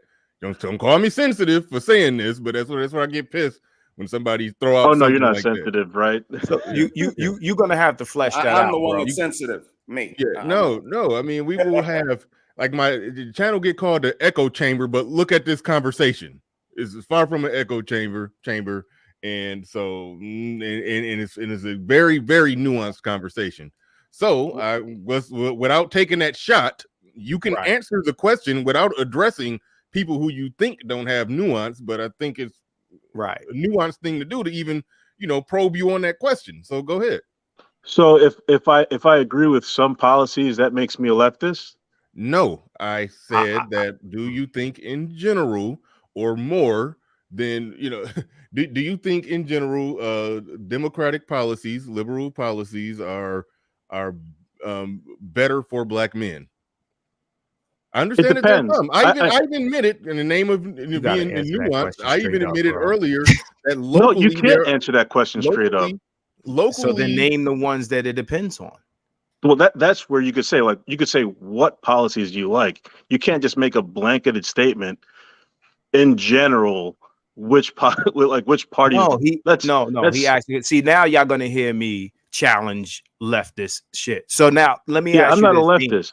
Well, Yes, you if, are. if you're not, no, hold on, Nate. If you're not, then you can easily answer Bernard's question. If he's asking you what's on the left that's beneficial for black men, it depends. It's vague. Tell us what's beneficial to us on the left. Tell us. Can't. Bernard. Okay, are we going to have a discussion? Bernard, was your question what were the policies, or was your question in general? Is the left better or the right better? What was your question, Bernard? it's pointless for For you to even black ask men. that. If I started with in general and you said it depends, and then keep it 100 basically says, well, what it depends on what, and so I mean he's basically just following up my question with Right. you answered it vague, and he just basically say, okay, now be specific. So I mean, And we're still in the when you same say conversation. You can just when you go. say in general, that is vague. That's not being specific. I know. I So asked then it what are you vaguely. talking Hold on, about? wait, no, hold on. I asked it vaguely, and you answered it vaguely. So to prevent you from escaping, he said, "Okay, be specific." Well, then go ahead and be specific. We still right here. Like, go. You were specific about Republicans and GDP and all of that stuff. So now what we're doing is we're asking you what is on the left that is beneficial to black men? Because I am on the side of black men. I don't play a side with Republican Democrats. So I'm asking you, if you said it depends, you should tell us where. Where does it depend? What are itemize the advantages of black men for black men on the left? I can do it on the right when he's done. Oh, easy. Let Dino I'm get just it. saying, I can do it for the right when deny is done. Yeah. So the black male politic is different than the white or non-black politic. So I believe, what was that? No, I just said absolutely. I'm agreeing with you. Yeah. Continue. I'm So sorry. I believe that you can't have a colorblind approach. And this is where the Democrats might have come up with some ideas, but have failed in application. I believe, and when you travel more, you do see this in other countries. I believe in an egalitarian type of politic. I think that there needs to be a redistribution of a lot of this wealth. Why do we see? What was that? You just gave me everything I needed. Keep talking. Yeah. So, and the proof shows where you have guys like Bill Gates and Warren Buffett completely acknowledging that, hey, I have amassed way more than is practical, where I'm going to take it on myself to redistribute some of this money. So I do believe in those types of concepts where you have almost somewhat of a reset, where you don't have this this free market kind of go awry. So I do believe in those principles. Where they fall short is in their application, where we have affirmative action policies that were specific for Black people, but then it gets diluted because of, I'm going to be honest, lack of Black people more active in the politic. So that's where I see it fall short, where you get more white women taking advantage of these affirmative action, where you have literally the majority of a population now claiming that they're a minority. and taking all those benefits. So that's where I think on the in terms of leftist politics, I believe in that sort of egalitarian type of governance. Now, I'm All right, hold go on. ahead, B. Keep it. Yeah, keep it. All right, gotta let me get in. We're gonna. I know Nate is chomping at the bit right now, and I see you go to Eagle. You put it look like you addressing keep it 100. We're gonna get to that one. We're gonna get to the super chats. But Nate, go ahead. You got it. Oh my God. Did he just say redistribution of wealth? So you're a communist, you're a Marxist. See, this is why I say some of you guys don't understand nuance.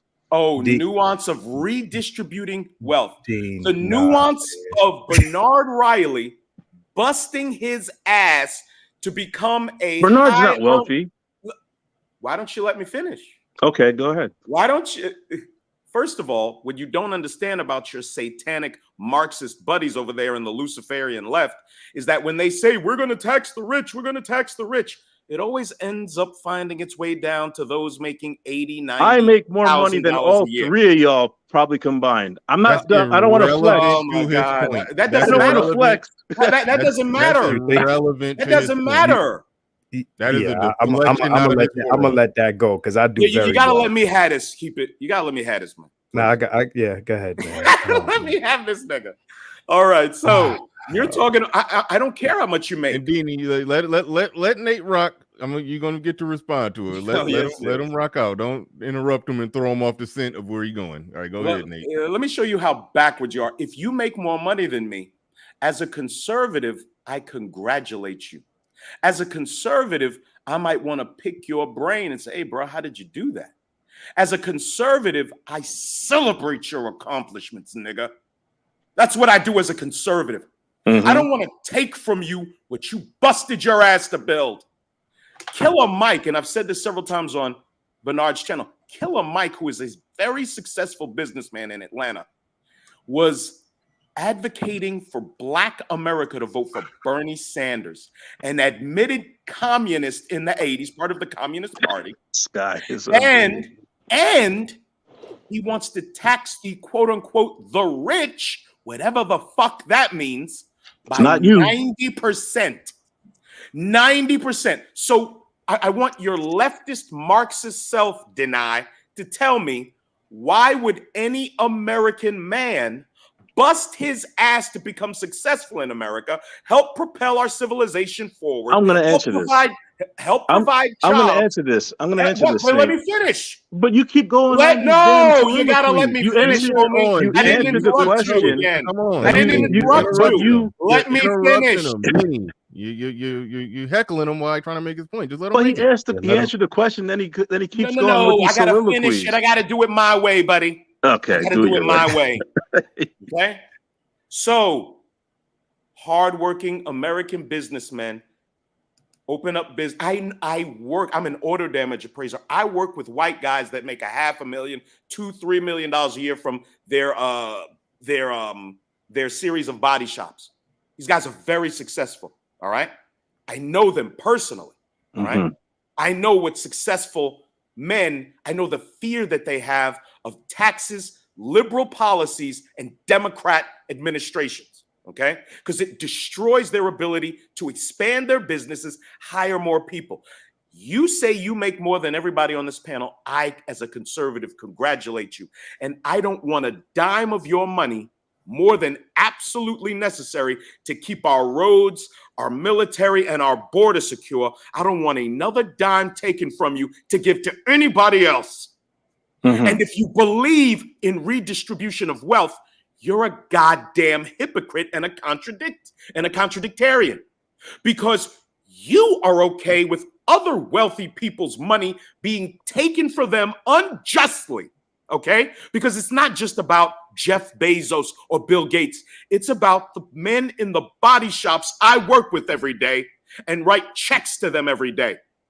They don't want their money being taken from them. They're paying to put their children in college. And I also know Black body shop owners in Chester, South Carolina, in Matthews, North Carolina, who are putting their children through college with the money they make and taking care of their families.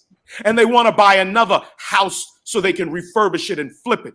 They want to live the fucking American dream. And who has a right to take anything that they busted their ass to build from them and give it to who? Who gets the right to say who they give it to? Who these fucking pot-belly pedophiles give the money to? Right. Now, Yo, why don't you answer my questions?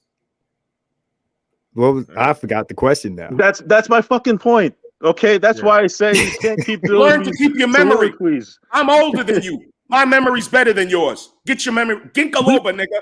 So Ginkaloba. You might look older than me. But we're probably the same age.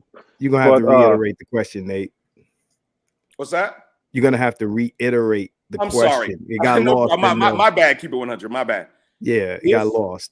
How in the world are you for the redistribution of wealth with a desire to become a wealthy person in America? You brag that you make more money than all of us. What sense does that make if you're just going to have to redistribute most of it to a bunch of poor people who won't even appreciate what you give them? Let them answer the question now. I got a better question or statement. Go ahead. All right. Go ahead, Deanie. Yeah, so that type of redistribution does not affect the mass of people in America. Not even close. Like you're trying to make it sound like the guy who runs his own practice is going to be taking a huge cut. That's not what this is about.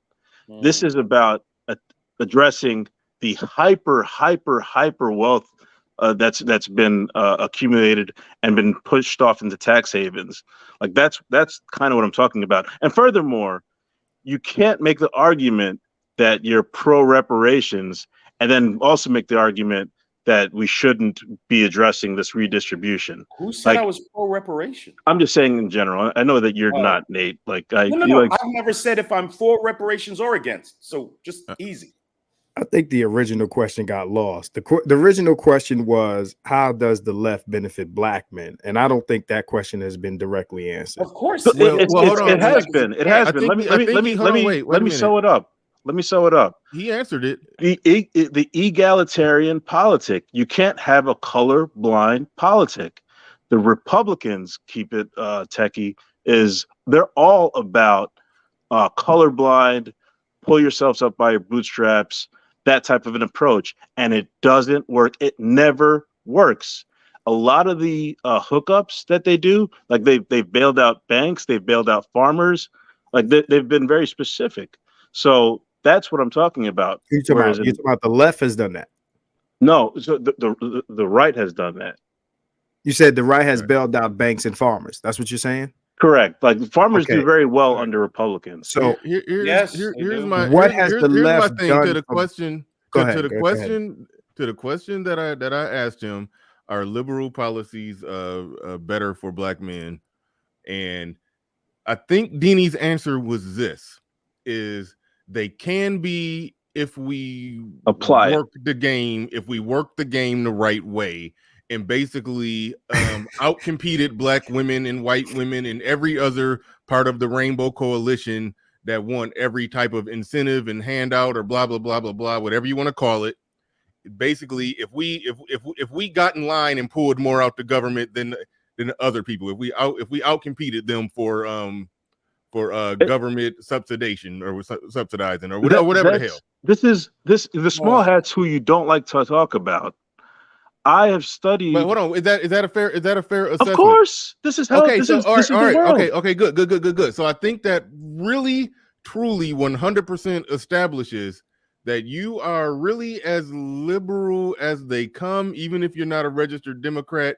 You are a Democrat. You will vote Democrat. You are liberal. You are with all that shit. I am with Dr.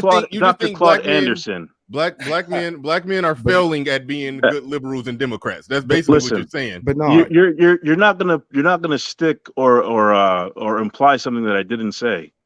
I can smell the. I thought you disagreed. I thought you just agreed with me. Politics is about getting is about talking to your representation and pulling resources from that from your representatives. That's what politics is about. No, It's a that's what hands-on intelligent approach. people. Can I That's what point something out intelligent here? people do with This politics. attitude that Black some of people you don't guys do that with have, politics. that I don't expect anything for my vote, is ludicrous. It's buffoonery. Like that let me point show out should you here. how have that's every bullshit. expectation Let for me your show you how vote. that's bullshit. Okay, because that's what leftists love to say. Leftists in the past, leftist niggas in this space have always said, "Well, you just don't want anything in your vote." Or what are the policies? What are the policies of the Republicans? And we on the right side of the political spectrum have told you over and over again, but so many of you leftists are completely brain dead. The policies that appeal to Black conservatives, Republicans, independents, center right-leaning Black men are the idea of taking more of your money home and lower taxes, the idea of a secure border where it is not porous, drugs, illegals, sex trade shit isn't pouring into our country and lowering wages, okay? The idea of not or getting to a point where we don't fund women's terrible decisions that are destroying our country through welfare and abortion. While the Republicans have been brilliant and strategic, I used to argue with niggas all the time. Well, what are the Republicans doing about abortion? As Republican state legislators and conservatives and pro-lifers took abortion from having 2,000 abortion clinics in the 90s to less than 500 today, and now there's less than 100 since the reversal of Roe versus Wade. You keep saying, well, what are you doing? You're looking for stupid, broad national initiatives. We get busy locally and we crush it statewide. The Supreme Court threw it back to the states, where we will gladly take it and destroy it in most American states. Can I address something that was I want to done say something real quick though, Bernard. And this is I don't mean this to sting, but this might come out, where it might seem like it's kind of full of shit. Like if there's a policy that you've said this plenty of times. Mm-hmm. If there's reparations that are coming your way or whatever, or policies that are exclusively for black men, you're gonna fully take advantage of it. You've said I didn't fully say that. I didn't exactly say that, but you're not gonna get in the way. You're not gonna get in the way of it. I did say that if I assess it and I think it will benefit Black men, I'm not going to get in the way of it, even though my personal sensibilities say that I don't need or want that shit. I'm going to get out, grind, and work for what and create, build, and work for everything and earn everything that I have. That even though those are my personal sensibilities, I'm not going to get in the way of something if I think it's beneficial to Black men. But when we look at the type of things that typically come from the left, I'm not seeing as much that's beneficial for Black men. I see more that's beneficial for Black women and ultimately enables them. Ultimately enables them to be separate and apart from Black men. Correct. Which means that is horrendous and deadly for Black boys who grow up and become Black men. So that's why I'm pretty staunch down hardcore against most of what the liberals are talking about and putting forth, because most of what they put forth policy wise, and most of what from just a social and cultural standpoint, the things that they side with and agree with is the stuff that's going to completely fuck over Black men once they're going to fuck over Black boys, and ultimately when they become men, they're going to it's going to keep a perpetuated cycle of the shit that's ultimately ruining the Black community. So for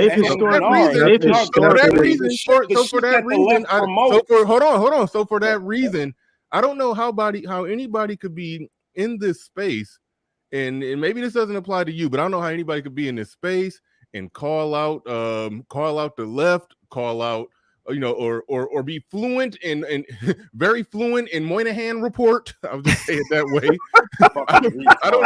I don't know how somebody could be all of that and then still vote Democrat. And it's like I don't see that much, but that's why I respect Keep It 100 position, because he not going to give the right, he not going to give them an inch to breathe either. So I can respect that. But when somebody show their hands that they're all the way as I think you kind of just did, Dean. You kind of showed your hand that you No, are. I'm not Kinda, all the way. all See, right, all this right, is maybe. why I didn't want to answer the question, because Negroes really struggle with nuance. Okay, I I said don't. quit like, saying struggle with That's nuance. gonna that's I gonna don't fall struggle flat, with man. nuance. Everything about what I just said was very nuanced to the Right. point to where but I you just said said that's why I'm I will all the way even take leftist. That's not I nuanced. just said I will even take my hands off and not criticize something, even though if it doesn't line up with my personal sensibilities, I still will side. If I think it will benefit black men, I'll let people like yourself fight for what they're fighting for. Even some of the stuff that was in Dr. Tiasan Johnson's 15-point plan, political plan for Black America. Some of it I can't get jiggy with everything in there, but if he can Bernard, get that rolled out, and hey, go for it. Bernard, the situation is dire. The situation for black men in America is dire. Can I address that? This With that colorblind said, I don't that think said, it can get this fixed. colorblind approach would not work. I don't Can think I- it can get fixed by voting with the people who helped to create that His- dire situation. I understand what you're saying. Hold on. That ultimately led, essentially, in my assessment, to the Black Manosphere even coming into existence. You want to keep voting with them. Here's Thank you. Bernard. If I could Bernard, say this I real quick, understand Bernard, what you're I've been saying. I've been Real wanting to quick, if speak I for could- some time now, man. All right, go ahead, keep going on it. I want to respond to Dean. Now, Dean, you said that the Democrats have policies that they fail to practice. Is that a That's literally what I said. It's Okay. poor application, which is why I understand historically why there's contention there. They're trying to come back to the table and say, "What can we do for you, black man?" And they're still fumbling the ball. But wait, hold on, I get it. Who's saying that? Because I haven't seen that. Well, I haven't he's seen never any. going to be able to tell you this stuff, dog. What Stacey Nate, Abrams trying to say, I'm going to specifically try to address. I know they're fumbling it. But trust Nate, me, this is now you heard what he said, Nate. He said in practice. I mean, I don't know what these policies that the Dems have for black men that they're failing to put in practice. I don't know what they are. I don't know what they are. I don't know what they are. What I do know, hold on. Let me say this, Nate. What I do know, and what we all know is the Dems have policies for everybody else that they do put in practice, and they express it. It's out loud in English, and we know what they are, right? That's what I'll say about the Dems. Nate, what I say about the right is that they have policies that they put in practice, but not necessarily equally. For the exclusive benefit of blacks, you're right. They don't. No. I'm not even. Let's move past the exclusive. Well, that's what it has to be. We're talking about black men. I'm not. Hold on. Let me finish. I'm not disagreeing with you, Dean. But what I'm saying to Nate is, even the policies that are supposed to affect all of us as Americans, all of those things don't always get practiced or you know, or dealt with or applied equally. So it might be, Nate, what I'm saying is there might be things that should apply to us or attract us as far as how we feel, you know, ideologically. But then in practice, it doesn't always get applied equally. And that's and the first, when I say that, then it somebody will tell me, oh, why are you crying about that? And it's just what Dean is saying. Dean is saying, if you want my vote, then yeah, you should do that. I am of the Ice Cube variety that says my interests. And if it's not my interest, if you don't apply it to me, you don't get my vote. I am, whether anybody agrees with me or not, I am perfectly happy at sitting at home and not voting if I'm not going to be considered at all. Why get up and go? I don't care who the candidate is and who the winner of the election is. If either way, I don't win. Bernard, why are you part of the Black Manosphere? I'd like to address the stuff that's been said, please. Right. Okay. First of Here all, comes the soliloquy. Here we go with the handout. you can call it what it is. You're getting crushed. So No, I'm not. Yes, you are. You look like a lunatic up here. You're just cursing. Because you can't even using defend foul language. You couldn't using even all this address- flowerful. You could not address your hypocrisy and your contradictions. There was no contradiction. You're a walking contradiction. The term, yes, you are. The term black manosphere exists, right? It's not colorblind for a reason, correct? I never said I was colorblind. No. I never said I was colorblind. That's not what he said. I've spoken against being colorblind. I debated Trey. But the Republicans are a colorblind party. Colorblind is bullshit.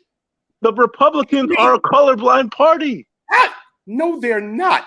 Well, Some people in the Republican Party may say that. You speak in absolutes. You speak in absolutes like a child. You speak in absolutes. Let me address some of the nonsense that's been said, okay? Please. Number one, I hear the word egalitarian and equality thrown around a lot, especially by Disdain. Let me explain something to you. You can call it a soliloquy. You can call it whatever you want. You cannot have liberty and equality. The two cannot exist together in the same country. When I say equality, I mean protection under the law. Value liberty. I think you gaslight me, Nate. I think you're gaslighting. Come on, you gotta let me finish. You will either value liberty, and under liberty, people fail, people lose. Usually the most qualified, the most connected can win. And that's what happens in a society that operates on the basis of liberty. You want egalitarianism and equality, you are going to have to go to a communist or socialist country, because those are the only countries whose ideology can actually produce that. And when you find out what that equality is, you're going to hate it. You're going to despise Nate, it. have you ever been to Amsterdam? Equality gives everybody the very bare minimum they need to survive. Have you ever been to Switzerland? While the egalitarians, while the top folks get to take all the money and redistribute it on behalf of the lower masses of the poor, you ruin the middle class that is the driving engine of your society. You take everything from them and you redistribute it to all the angry people at the bottom, and then your country collapses. We've seen it happen over and over again in history. I'm sorry, just go look at Eastern Europe if you don't believe me. I'll say this and I'm done. Also, the nonsense that Disdain said, black men are in crisis or black men aren't doing well. 64% of black men are in the middle class. According to the Institute for Family Studies, there's 2.5 million black men in the upper class. 20% of black American men are in the upper class. So it's 64% in the middle class, 20% in the upper class. That's the overwhelming majority of black men doing well, making a way in this country. Where's all this? See, you watch MSNBC, and every time a black criminal gets killed by the cops, they're not always black criminals, but most of them are. Every time a black criminal gets killed by the cops, you're thrown into this incredible emotional turmoil. Oh, black men are being destroyed. Black men are just, it's not true. It's just not true, bro. Black men are doing fairly well in this country, and you asked for the stats. I just gave them to you. Why don't you address that, Mr. Nuance?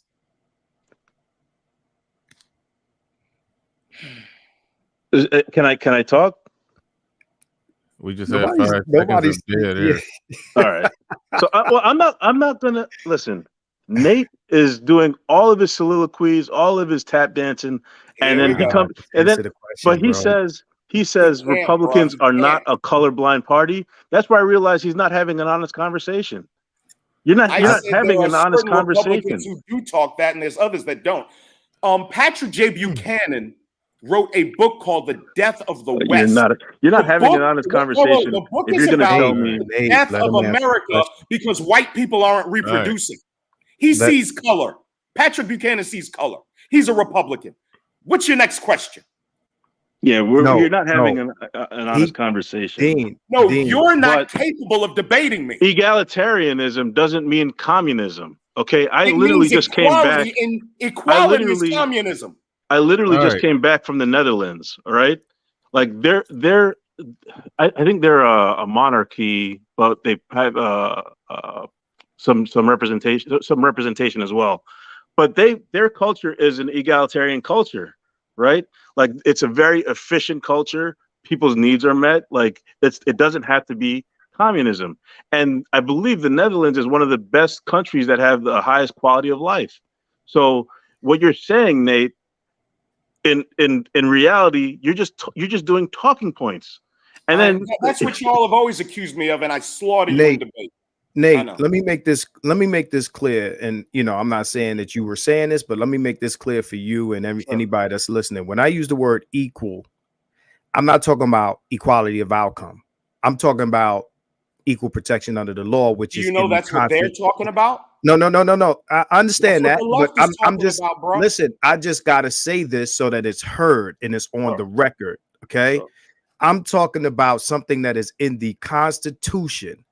So if it's in the Constitution, just like Second Amendment is and everything else, then it's not too much for me to ask, right? For equality, equal protection under the law is not too much to ask for my vote. It's not. It's an amendment, right? And I'm saying this for not just for you, but for everybody. So anybody that's telling me that that's a whine or a complaint or a tantrum to ask for equal protection under the law, then you're asking me to accept less from this country than other people get. Secondly, one more point.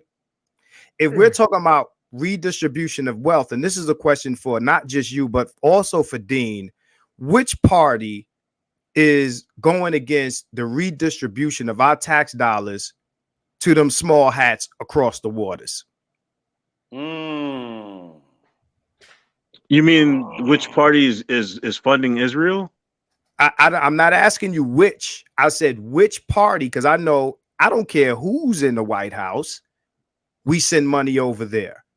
So what I'm saying is, if we're going to talk about redistribution of wealth and all this, whether it be egalitarianism or capitalism or working hard and less of my money I'm getting to take home, when does that get characterized as a handout?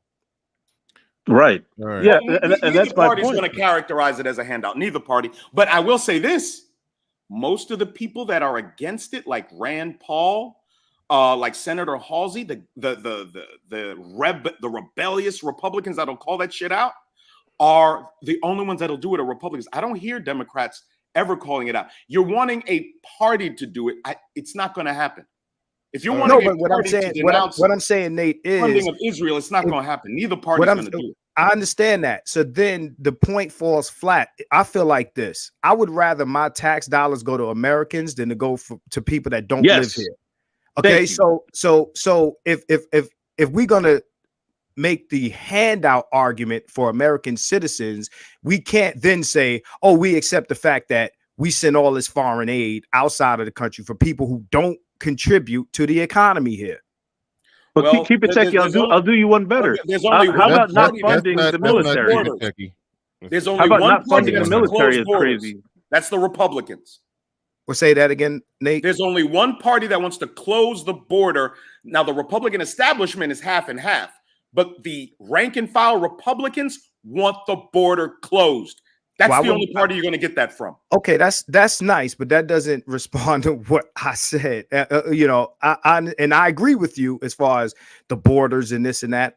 You get no argument from me. Again, me and your disagreements are not 100%, right? I think hopefully people can see the difference between what I'm saying and what Democrat leftists say. Hopefully that's apparent at this point. All right, yeah. Let me get to some super chats. I've been neglecting them for a while because I didn't want to interrupt the flow of a really, really good conversation. But Nick Taylor in the building says, I've heard him criticize the right. So I think he's referring to Little Big Nate. Yes, sir. Shout out to Nick. Right. I criticized the heck out of the clowns in the party, Mitch McConnell and Murkowski. Yeah, I'm always fuck up them ski names. But he said, he says, and them freaking losers. My Senator John Cornyn is worthless as a smile on a dog. Hey, I like when dogs smile. I like dogs. cute. When you catch a dog with a smile on his face, don't tell me that ain't. Yeah, okay, y'all heartless motherfucker. Okay, anyway, Go Mogul channel. I think I saw you in the back. I see a few people in the back. We had a good flow, good conversation, and I've been trying to low key get off the air, but I didn't want to interrupt the flow. But we about to wrap this up, so I apologize to the people that I didn't bring up, but I'm about to wrap this up. But Go Mogul channel in the building. He says no Republican has reversed any of those leftists. That's what I was kind of getting at too when I was talking to Sub-Zero. I can He address says that. no If you Republican has want me to. reversed any of those leftist policies like gay marriage, trans, etc. They allow them to cause havoc, then profit from the inflation, etc. Yeah, I do think that it is a fair question, and I can answer it. Thank you. And I talked to BGS about this, and I was asking him. You know, BGS was arguing that they like low key for all that shit. They just pretend like they not. I was saying they're just kind of weak, but I don't know which one it is. Women elect politicians, and that's the thing that people don't understand. Women elect politicians. Women elected Trump. Let's keep it real. Women are a large. Go ahead. Right, I'm sorry. Go ahead. No, women are a larger voting bloc. So, to be honest, although that the Republicans don't outright say this and that, but they don't take these things away. They don't reverse it because it would hurt them. Understand? Can I address this? I can address this. You can address it. We got you, Nate. I got you, bro, Nate. All right. We got you, bro. I just want you to address. Let me finish. I will. So when I ask, right, we can sit here and talk all day about the damage that the left has done. Understand that it is a political strategy of the right, in my opinion, to not reverse certain things because the things that the left has put in place, some of these things, are advantages for women on the right. That's right. So women vote for both parties. Women need certain things out of the government, whether it be federal or locally, and these politicians have to rock with it. But go ahead, Nate. All right, try to make it quick, Nate. Try to make it quick. Yeah, real quick. Okay. First of all, the Republican and Democrats are most of them are career politicians, and most career politicians are corrupt and they're trash on both sides. You get no argument with me out of that. Okay. But the difference between the Luciferian left and the Republicans is that Donald Trump and MAGA have Republican primaried dozens and dozens of rhino and neocon trash Republicans, and they've been thrown out. Now we're going to see who wins in the very election. MAGA primaried them, put in their MAGA candidates, and now we're going to see if the MAGA candidate can crush and destroy the Luciferian leftist. 93% of the contests that MAGA candidates backed by Trump tried to unseat establishment Republicans, 93% of the time they won. This is where I throw out the argument that both sides are the same. That's bullshit. It's bullshit. On the right, we're throwing out our trash. On the left, they're trying to give trash states to run, i.e., I'm sure a supporter here of Stacey Abrams in Georgia, Mr. Deny. Now, they're trying to give states to these monsters where we throw our trash out. We are busting our ass in the Republican Party to rid ourselves of establishment Republican trash. Okay? That's what the Tea Party was about. That's what this movement in this period of time is about. You can take it or leave it, but the facts are the facts. Now, all right. Oh wait, go ahead. Go ahead.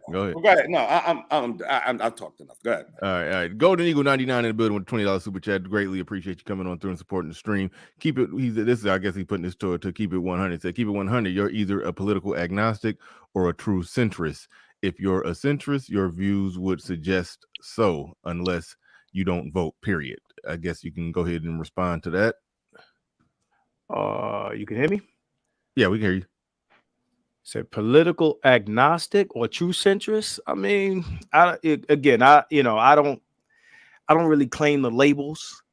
So, I mean, based on an objective interpretation of what I'm saying, or if I had to look up the definition, I would go one way or the other. My thing is this: at the end of the day, I am, I scrutinize all of these parties.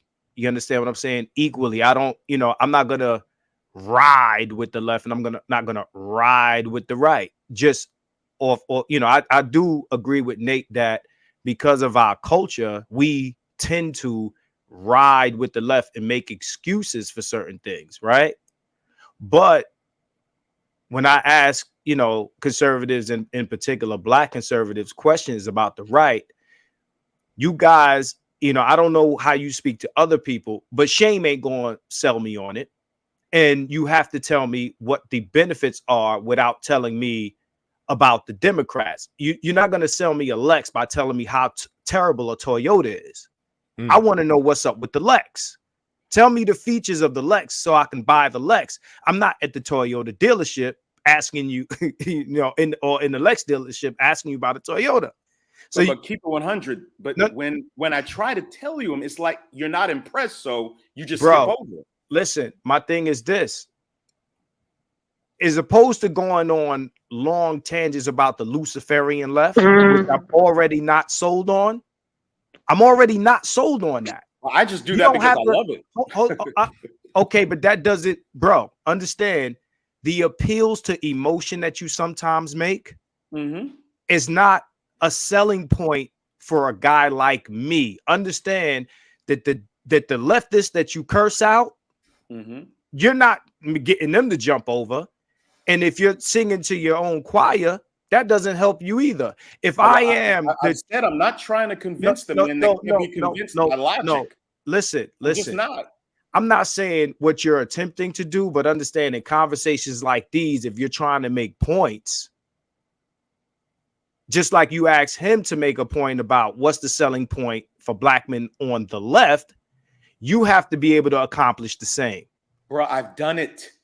You think you're doing it by talking about how bad the left is, and that doesn't. I've said, bro, sir, come on, man. Low taxes. I've said a secure border. I've said an end to funding women's terrible mistakes through abortion and welfare. I've said school choice. I have said it a million times. Both parties have raised taxes, bro, in my lifetime. So what I'm telling you is this. You see, listen to me. Listen to you, Nate. You're not listening.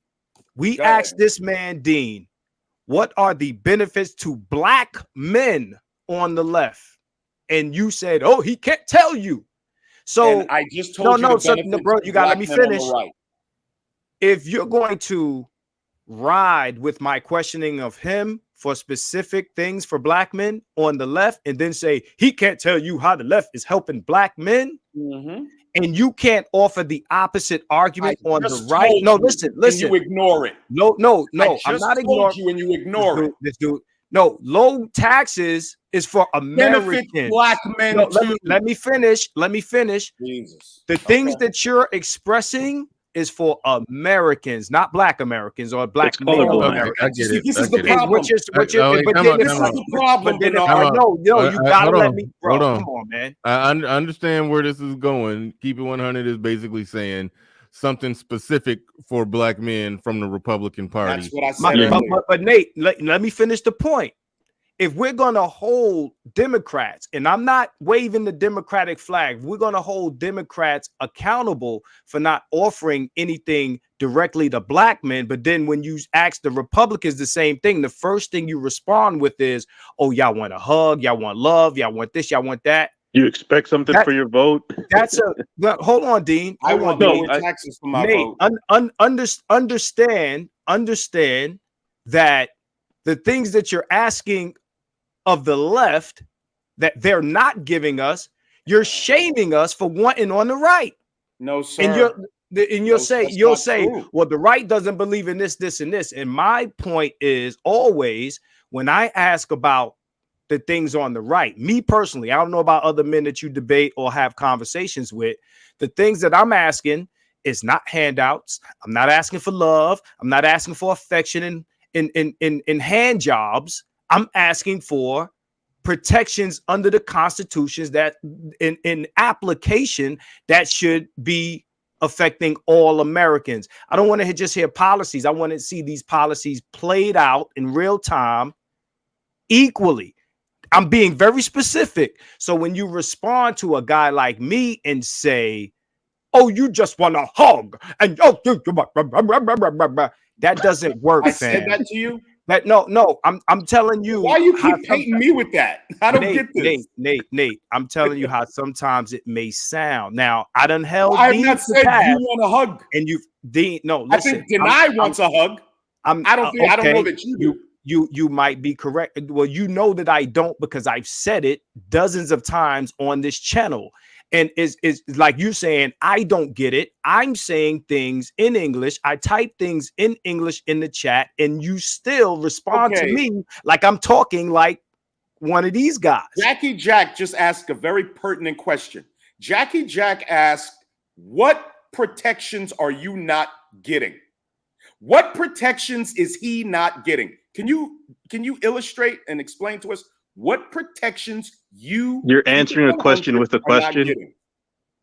I already answered this question. He's asking. It's not. I didn't answer it in a good enough way. Guys like question was asked. All we got to do is be quiet and let him answer it. Everybody, look, let's come on, y'all arguing about the asking of a question. Like, just let him answer. Free zone. I'm not asking the government to protect me. I'm asking them to protect my rights, which is not the same thing. I don't expect the feds to jump out the sky like Batman and protect me from harm. All right, we get Jackie that. No, I'm telling him that because again, I get the let's see. Yeah, that's why I got upset with Nate and Deanie's back and forth. When that happens, people get thrown off the scent of the straightforward question. The question was what exactly? Fuck, I done forgot. What was the question? I got it.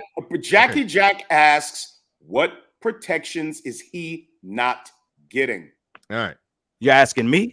Yes.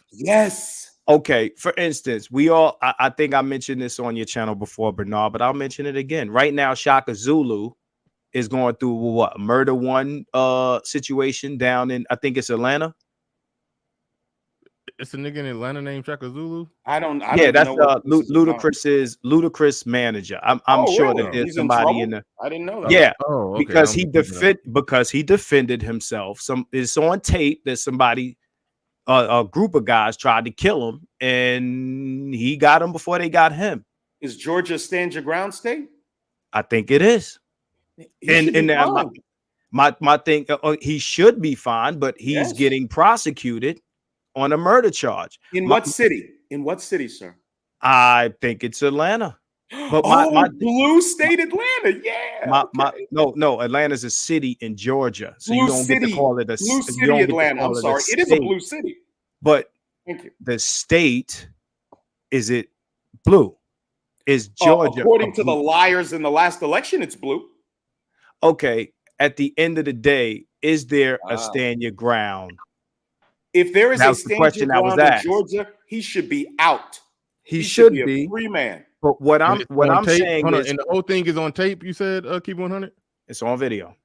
See now, okay, and that's where I gotta.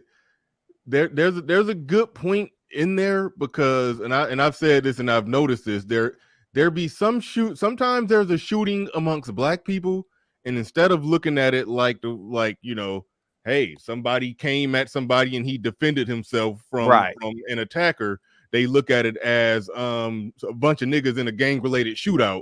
Right. So so in that way, because of that perception, because of that view, because of the shitty ethnic reputation and all the shootings and shit that go on in Chicago and all of that, that makes it harder for a black man who was legitimately just carrying a gun legally and got into a situation and had to protect himself. I don't think that me speaking on this is me asking for a hug, asking to be liked, and all the other reaches that typically get made when these conversations are had. Now, Nate, I don't know what other guys express when they're having these conversations with you. Just understand that I'm being specific to rights. But that is a good point, because like somebody like Nate, who's conservative, so I know you support legal, people right to bear arms and somebody right to protect themselves. But but do you acknowledge that I guess it gets looked at differently in some In cases practice. when a black Right. man is actually protecting himself. They just look at it as a mutual shootout sometimes. I think that does happen. I I'm think sure that's that, I'm happening sure with that could Homeboy. happen. Can But you again, agree to that? Can you agree to that? No, I'll tell you, I can agree that could happen. Absolutely. Mhm. I'm No, not how going to sit about- here and say that's how- not bro. I don't know the case. I didn't know Shaka Zulu was no. Henry. I'm not asking you about the case. I'm asking you. I use that as an example. Do you agree that stand your ground at times is not applied fairly? I agree that it could be not applied fair. You would have to show me the incidents. You're making an assumption. man. Oh, You there's sound like racism Dean that's now. going to mess with. Show me the No, incident so don't I do can that. look Don't at do it. that. Show me the incident so I can That's- look at it. that's- And that's fair. if it looks Come on, racist, man. then I'll call it that. But you want me just to say, "Oh yeah, there's going to be I'm good. racism." I can't I do didn't that. say that either. All I right. think I was clear, Bernard. I think Go ahead, you were I clear, answered it keep it clearly. 100, and I think Nate is basically saying he takes it case by case like that. Is that fair? That is just a fair assessment. You Could take it case- happen? Absolutely, it could. I would want to see the Shaka Zulu case. And if it Yeah, seems if like it- bullshit, so if it's on tape, some niggas are running up on him, he pulls from his hip and protects himself, he should be out. He Yeah. should be out. Should but be. that is a blue city run by black Democrats. Help me to understand all the racism. because it's a state law. It's a state law. But help me understand What- the what- racism of wait, this wait, black wait, city, state law? probably with a black DA. It's the state versus. So we you. ignore the not fact about that the it's city. run by black people. But it's a state. When you look at the paperwork, what it will say, the state of Georgia versus, and right? The state of If you're following- Georgia has not the Daniel city, not Brown. the city of Atlanta versus you. It's a state If law. the state of Georgia has stand your ground, the language should be pretty clear. So this on man has to pay for lawyers so he can fight the state for his freedom because the city, quote unquote, He's is fighting blue. he wouldn't have the same fight in Columbus, Georgia, that he has in Atlanta, Georgia. That's just the facts of it. Well, bro. you don't know that the same way you saying that I don't know. I'm saying by case. I'll rephrase Yeah. that. He probably Right. wouldn't have the same. There's been Okay, stand your well, right that's- shit in South Carolina where Okay, black people have probably. walked away. I'll accept the probably argument if you accept what I'm saying, because you can't want accommodation for the likelihood. If I I'm can't telling you the say, likelihood Bro, of I a cannot stand your automatically say ground there's definitely going to defense be being racism. held equally in America, Yeah. is you understand what I'm saying, Bernard? Like, No, this is I we talking about likelihoods. get what you're I'm saying, being but clear, you know, bro, a and it's being situation, a situation like that, it is case by case. Hell, speaking of case by case, it's a brother in this space Yes, I was going to say that. who I was gonna normally say it. who normally sound crazy whenever Yes. he's talking, but the one time when he was explaining how very recently he had to shoot somebody and Yep. he's free, because he was protecting himself. That was the only time he didn't sound crazy. He was speaking very clear and cogent and on point. But he was basically explaining how something happened, some shit went down, and he had to protect himself. And yeah, he had to kill somebody. Yes, And he Was he did. cool? He- Did he suffer any problems after? No, he's walking. He's walking around free. You know. Because in towns in Europe, if you defend yourself, you go to jail. So it is case by case, but I can agree with Keep It 100 on this one that it's case by case. But in the cases with black people, it's more likely. In cases with black men, it's more likely to swing in that direction where they're spending more That's my time argument. assessing whether or not this was just a niggified shootout or whether or not he was protecting himself. And I think that is the problem that black men legal gun owning black men will have to contend with that, and that's why people like me, Nate, Hood, Conservative, so many others. We got Game Changer up here arguing with AC. Well, we're going in on the nigga shit, and he was making excuses for the nigga shit, but that nigga shit will come back and affect a law-abiding citizen like Keep It 100 if he end up in a situation where he have to protect himself. Now they trying to figure out, was this just a thugged out gang related shooting? So a lot of it not we, but aspects of our fucked up culture do bring the shit back on it to ourselves on ourselves. Absolutely. So I do think that's a part of the problem. And so I understand where Keep It 100 is coming from, but Damn it, we gotta move on. Malcolm JC in the building with the super sticker. Shout out to you. Appreciate you supporting the stream. Appreciate everybody supporting the stream. I'm about to try to get through these super chats. This is great conversation. Deadly Raver in the building says, "What's up, BR and crew? I got to put some on the books for this fire convo. November 8th, ladies and gents. Your vote is your shot. So aim carefully and hit your target. November 9th, we see who's left. That's right. Get your booty to the polls. All right. Nick Taylor in the building says no Republican is in a position to reverse those leftist policies because they're in states ran by leftists. NYC, California. Okay, don't fuck. I was going to botch that. Washington, Oregon. Well, I was going to call that something else. Oregon, no red states. I'm glad you saved me. Omega Dreads in the building with the super sticker. Red Pill Nurse back in here again. Lower taxes, the historical evidence.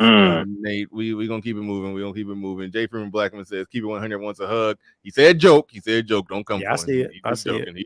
All right, cool. All right, Gavin Joe in the building says that example is anecdotal. The black woman in Kansas City shot a white firefighter and wasn't charged. Boom. To my black men. Oh, okay. To my black men. I didn't say shit about black women. All right, cool. All right, listen, I got to thank everybody who supported the stream, everybody who liked, share, subscribe, super chat, cash app, did anything to support this in any way, shape, or form. I do greatly appreciate each and every one of you. I'm just checking right now. I came through hard and heavy on the super chats. I don't think nobody came on the cash apps, and that's okay. I'm just double checking to make sure I don't miss nobody before I get off the air. Okay, yep, nobody came through on the cash app, but shout out to everybody who super chatted, everybody who participated in any way, shape, or form. Deanie, I still got love for you, even though we go back and forth. It's all good. A little bit. Got love for you, man. I like to push back. This ain't an echo chamber. The AC who came over and said that yesterday, while he's up here giving a counter argument, he's calling it an echo chamber. I can't stand when people do that. But shout out to Deanie, keep it 100, Lil Big Nate, and last but not least, Sub-Zero for coming through. Gave me an excellent one-on-one. He ran into some family issues. I hope everything is okay. I think somebody got into a car accident. So keep that in your thoughts and prayers. Those of you that still pray, keep it in your prayers or whatnot. But all right. We got to get up out of here. Thank you again, everybody. With that said, we are out of here. Peace. We go. Peace.